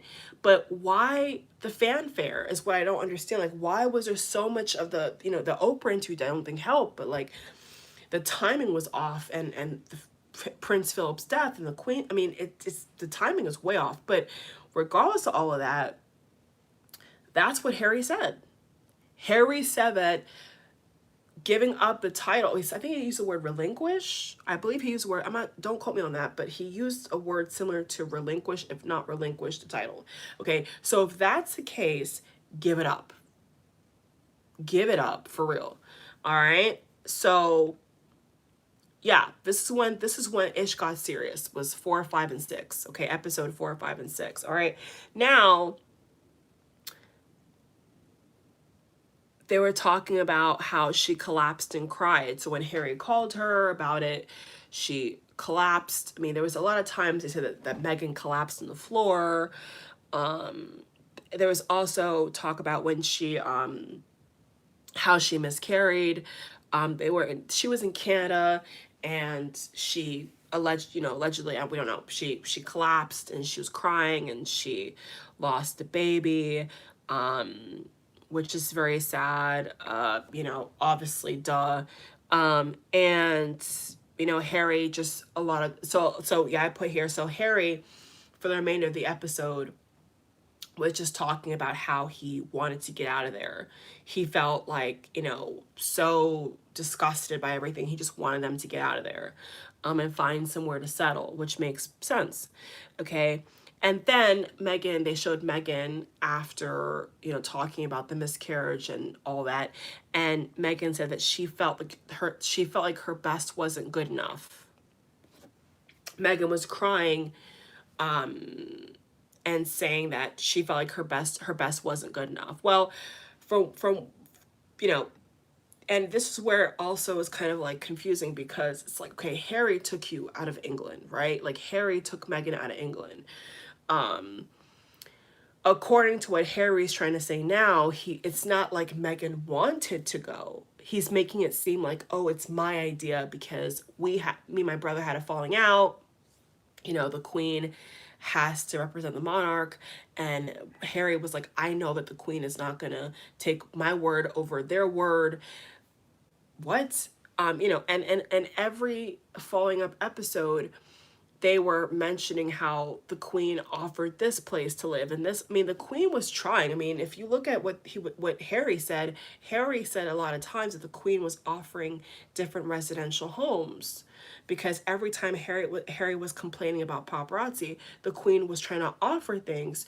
So it just didn't work out, like, that's kind of the conclusion I came to, like, at the end of episode 5, is like, it just didn't work out for you, Harry. No bitterness, no hard feelings, like, let it go, forgive, move on. You know what I'm saying? Like, move on. Like, your wife feels like she didn't do her best, or her best wasn't good enough. I mean, it's done now. It's over now. You're not living in England now. So, why relive that? Why are you making everybody relive this, Harry? Because you want to prove something. I don't know what he's trying to prove, but the falling out between William and you seems to be overshadowing a lot of your decision making, from what it seems. So then it said that Harry said that so this is how the episode 5 was ended. It ended with Harry saying that the family missed out on a big opportunity with Meghan. This is exactly what he said, okay? Harry said that they missed an opportunity with Meghan. He feels like she would have been this and that and this and that, and the Commonwealth being of color, and once again race and all this stuff. He's like, oh, she would have been great for this, she would have been great for that. Okay, but you took her away from that, right? If the story now stands corrected, and this is a fact that you're saying, Harry, you took her out of England. You took her out of that environment of being a royal. You said, enough of this. I don't like it. I don't want it.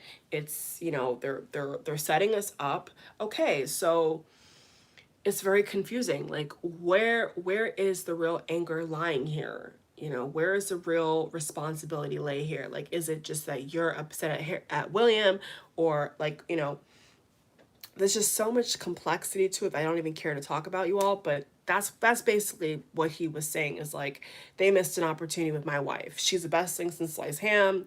We do the better job than Kate and William. I believe it was episode 3 or 2. Going back in my notes, I think it was episode 2 or 3, where Harry was using a comparison to Diana with Meghan, and he was saying how after some event, Meghan was on the front cover, and he was like, oh, I know how you feel, Meghan, because my mother had the same experience. In regards to like, oh, it's not supposed to be Meghan everywhere. It's supposed to be William and Catherine. Okay, so his perspective is very negative, as you can see. Like, Harry's perspective is, screw William and Catherine. My wife is superstar. My wife deserves to be treated differently because she's biracial. I mean, he said it. This is literally what he said. This is like, if you watch episode upon episode like I did, this is literally what Harry said. Harry literally said, my wife is better at that job, and because the media, which you're claiming is a white industry, because the media chose to shower her with attention, which is once again the opposite of what you said again, because you said that nobody liked her, but then now you say that the media put her on the front cover. So which one is it? Like, that's what I'm talking about. It's conflicting, it's confusing as hell, it's weird. Like, it just doesn't make any sense. Like, they contradict themselves in every episode. And it's sad, because if you're trying to tell your version of the truth, tell it straight. Give us solid meat and potatoes and bones here, and a lot of what they said could just be knocked right back out. Like, sadly, like the whole thing about people wanted to attack her, but then the whole episode 1, episode 2, episode 3, you're showing people love her. You're showing people in the streets happy about this, hugging her, excited for her to marry you. So it's not adding up. Like, and for their case, and for Harry and Meghan's sake, I just want it to make sense. Like, genuinely, you all, I just wanted the documentary to make sense, like clear sense. Like, I just wanted them to be straight up with it.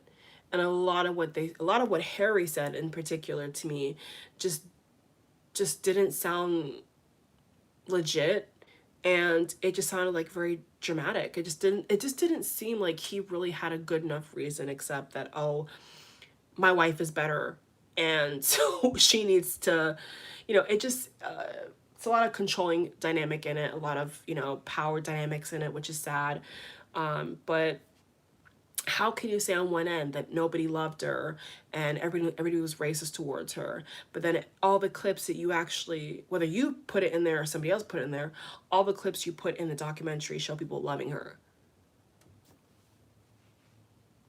of all races, of all genders? You see people hugging her, almost worshiping her. So I was like, okay, did you mean to put this in here? Because, like, you're putting all this stuff about the baby and the baby announcement and the wedding announcement. I mean, you're putting all this positive stuff in here, but then at the exact same end, you're saying it's racist. It's all fundamentally racist. Don't, it's racist. It's racist. So I just didn't understand, like, where they really laid their hat on this decision, except William. William seemed to be the person that he was directing it to towards the end of the docu. Okay, so that's how episode 5 ended. It ended with Harry saying that my wife was just like a golden star. She was it. She was it. And they missed out on an opportunity with my wife. And, how dare they? How dare they? And, but here's my thing, okay? Before we go into episode 6, I gotta make two points here. One, if it was Harry's decision to leave and not Meghan's, or it wasn't a joint thing, it was just really Harry's decision, why did he not say that? Right? You're saying that you see all this negative press about, they showed a picture of Meghan walking him like a dog. That was what they actually showed in the episode, is like a picture of their heads inflated and Meghan walking him like a dog. They use that kind of like meme or whatever. And I was like, okay, well, if you're claiming you saw all of that, why did you not speak out? Like, if you felt that people were unfairly saying that it was your wife who wanted to leave England, but it was really you, Harry, then why didn't you speak up for her and say that? That was also what I thought when I was watching him do this the whole episode. It's like, okay, so you're all for protecting Meghan, so what did you do about it? Nothing. Like, you even said, like, he even said that when she had a mental health crisis, that he treated her like a royal and not a husband. So I'm just seeing Harry as the problem. Like, I don't know. A lot of what I was hearing made me look at Harry like, you are the problem because you let this carry on, and we didn't even talk about the baby, the race of the baby, which I'm not even gonna, I didn't see that in my notes here, but that, I'm sure it came up, but I didn't put that in my notes.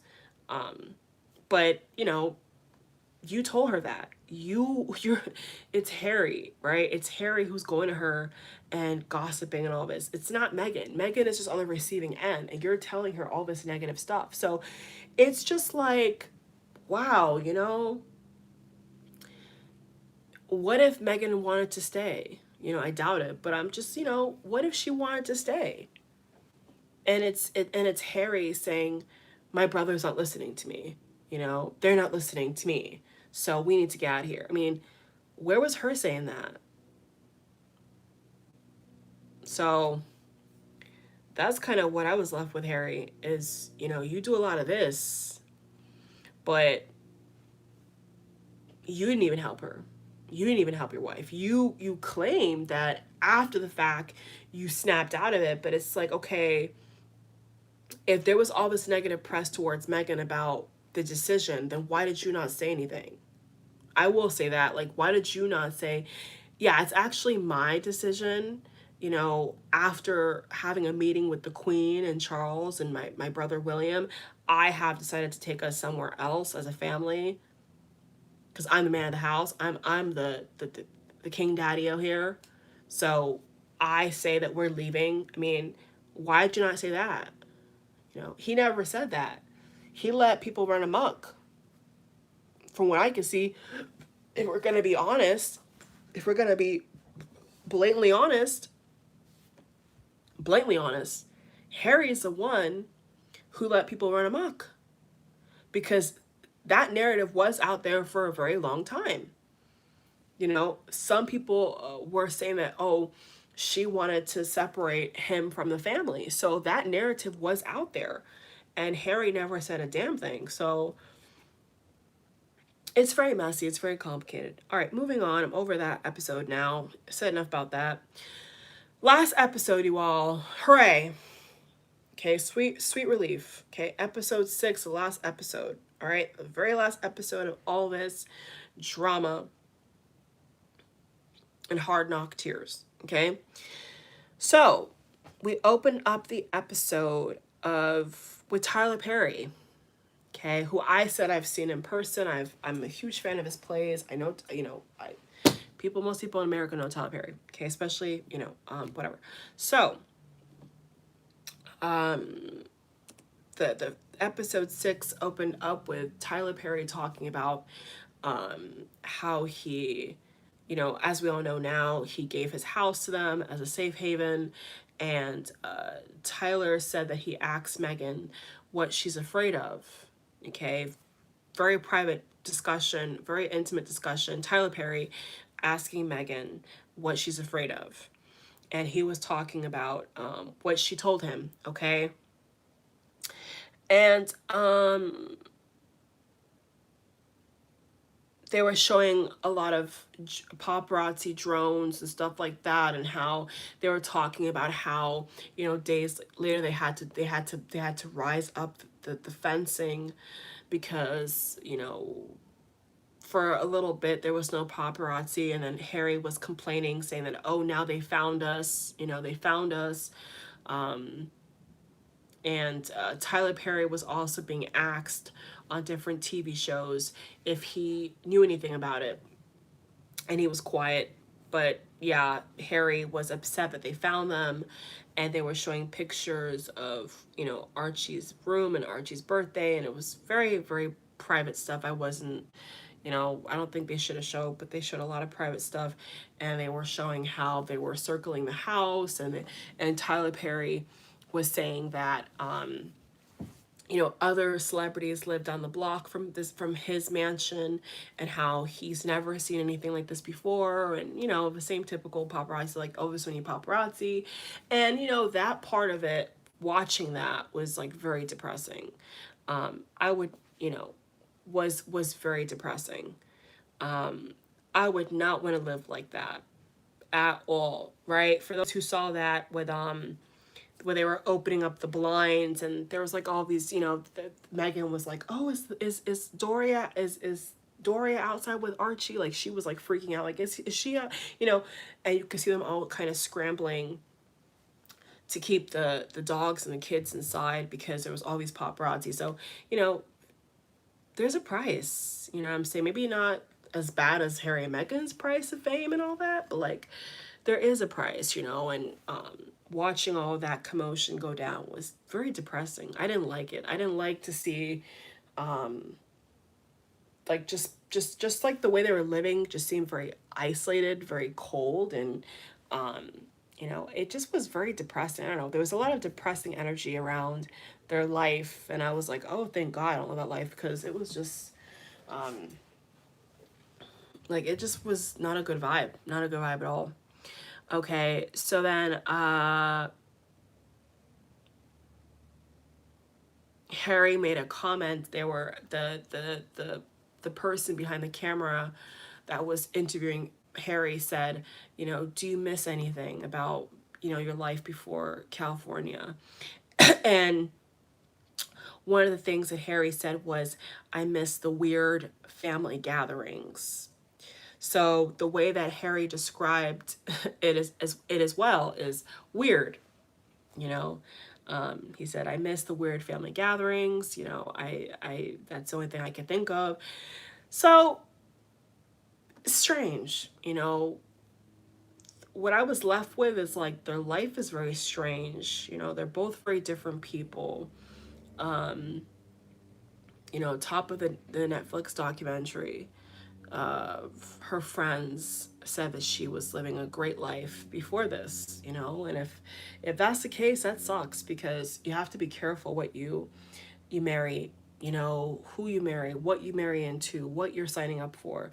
The sad thing is, a lot of people in general, they step into things that they should not be a part of, or they have this fantasy, especially when it comes to like marriage. Like, people have this fantasy of like, everything just smooth sailing, and no responsibility, and it's the opposite. I think that single life and married life and all this comparison that her suits friends were talking, that cannot be clear, you know, and they kind of boil it down to being naive or whatever. But I mean, she made her choice, you know, and I'm saying everybody makes their choice in life, and it's too late now, you know, it's too late now. They're already knee deep in this stuff. I mean, way more than knee deep, more like waist deep in it. But you know, they've been going through their own thing for a while now. So what else did I put here? Yes. So Meghan, I don't think Meghan was asked that question, but Harry was asked a question about missing anything, and he said just the weird family gatherings. That was his answer. And then of course the end of the episode was just of the attacking of William. The end of the episode was all about William. There was It was really weird actually. It came to a black screen, and they had like a public announcement, and then the next screen was Meghan's legal team rebuttaling whatever they said, and it was just a really weird way to end, I think, a documentary. So it just seemed like William was just like the target, like episode 5 and 6 was just like William was the one who tipped the scale. The letter that they claim that was recommended to write was like the tipping point. But then it's like now whatever William did or whatever William said according to Harry, it was like that was it. They had to leave. So, you know, I know a lot of people have their conspiracies about if they were kicked out or not. I've heard that. You know, I've heard, not even conspiracy, but I've heard people say that they think that they were kicked out, but they didn't want to leave, that they were kicked out. So it raises a lot of scenarios of what the truth is. Once again, I don't think we'll ever really gonna know. So that's all my notes to all 1 through 6. I'm sure there was a lot more, but from when I was watching it live, as I was watching it live, I was just making notes of like things that stood out to me and what were the key points in each episode. So I hope you all kind of got a, you know, insight. If you haven't watched it for yourself, I hope you all got an inside scoop into like the theme of what was happening. So overall, if I had to rate it, I would give it a 0 out of 10. Just for the sole fact that there's just no purpose to it. For me, I just think it does more damage than good.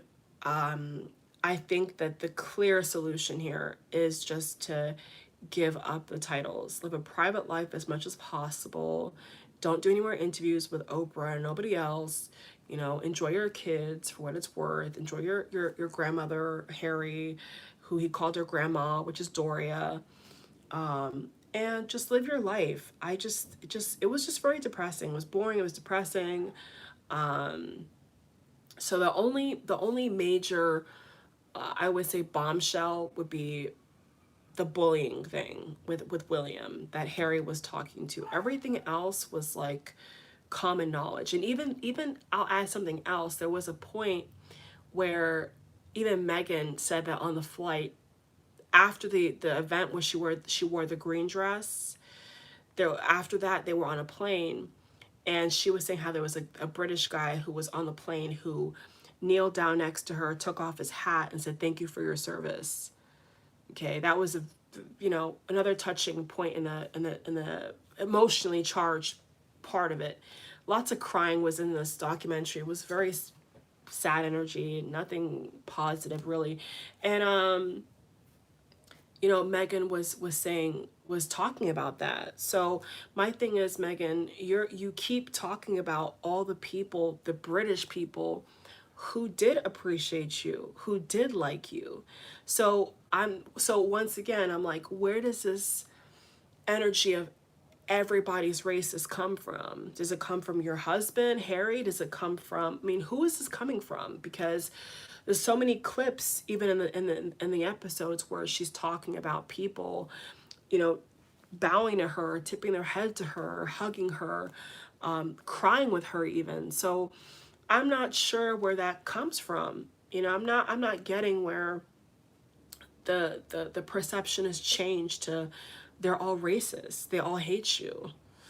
I don't see that, you know. And even with the fact that, like Harry said, every newspaper in the front, she was splashed on the front, and Catherine and William were in the back. And I guess, according to Harry, that was a problem. But a problem to who? Did William and Catherine ever come to Harry and said, your wife is taking up too much attention, get rid of her? You never said that. You never. So it's kind of like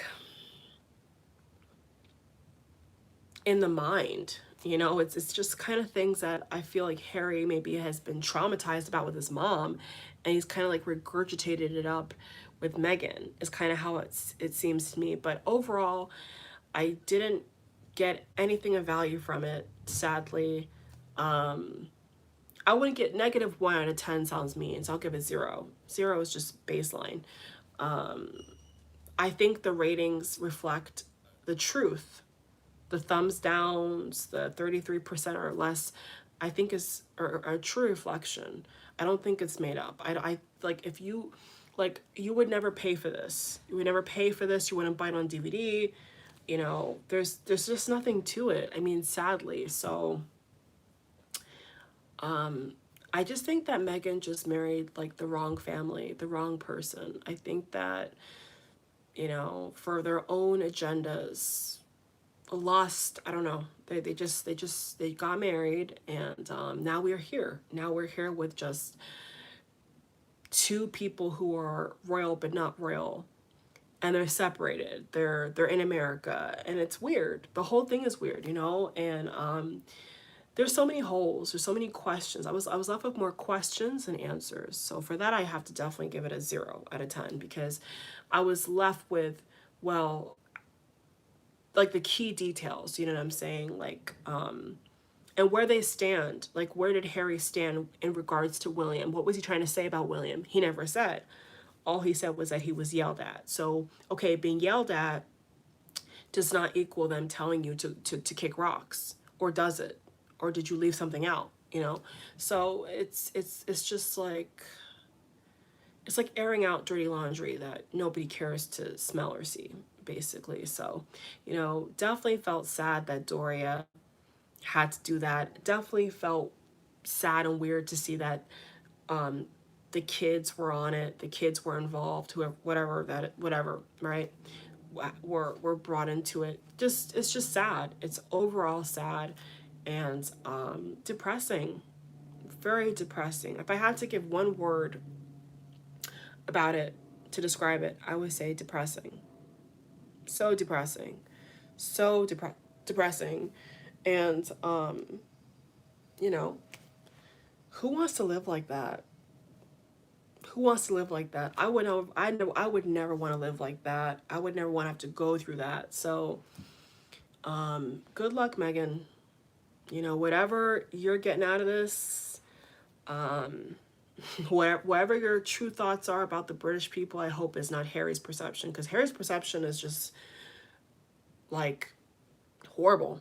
So I really hope that your perception is not Harry's perception of the family or the British people, because according to what you've said in the documentary, you said a lot of nice things about the British people. Not Harry, not so much, but you had a lot of things, nice things to say. So I'm kind of like, okay, so is this all just Harry being negative about it, or is it just like a both of you? I'm not really quite sure. So anyway, you all, that was my you know, full out reaction and explanation of each episode to the best of my ability. If you guys want to watch it for yourself, go ahead.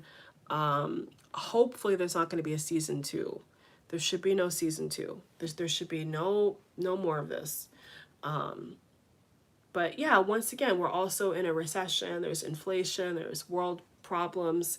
So you can't expect people to feel bad for you. You know what I'm saying? You can't expect people to give all their emotional energy to these two people when there's so much other things in the world and our own personal lives going on. You know, it's hard for me to give that.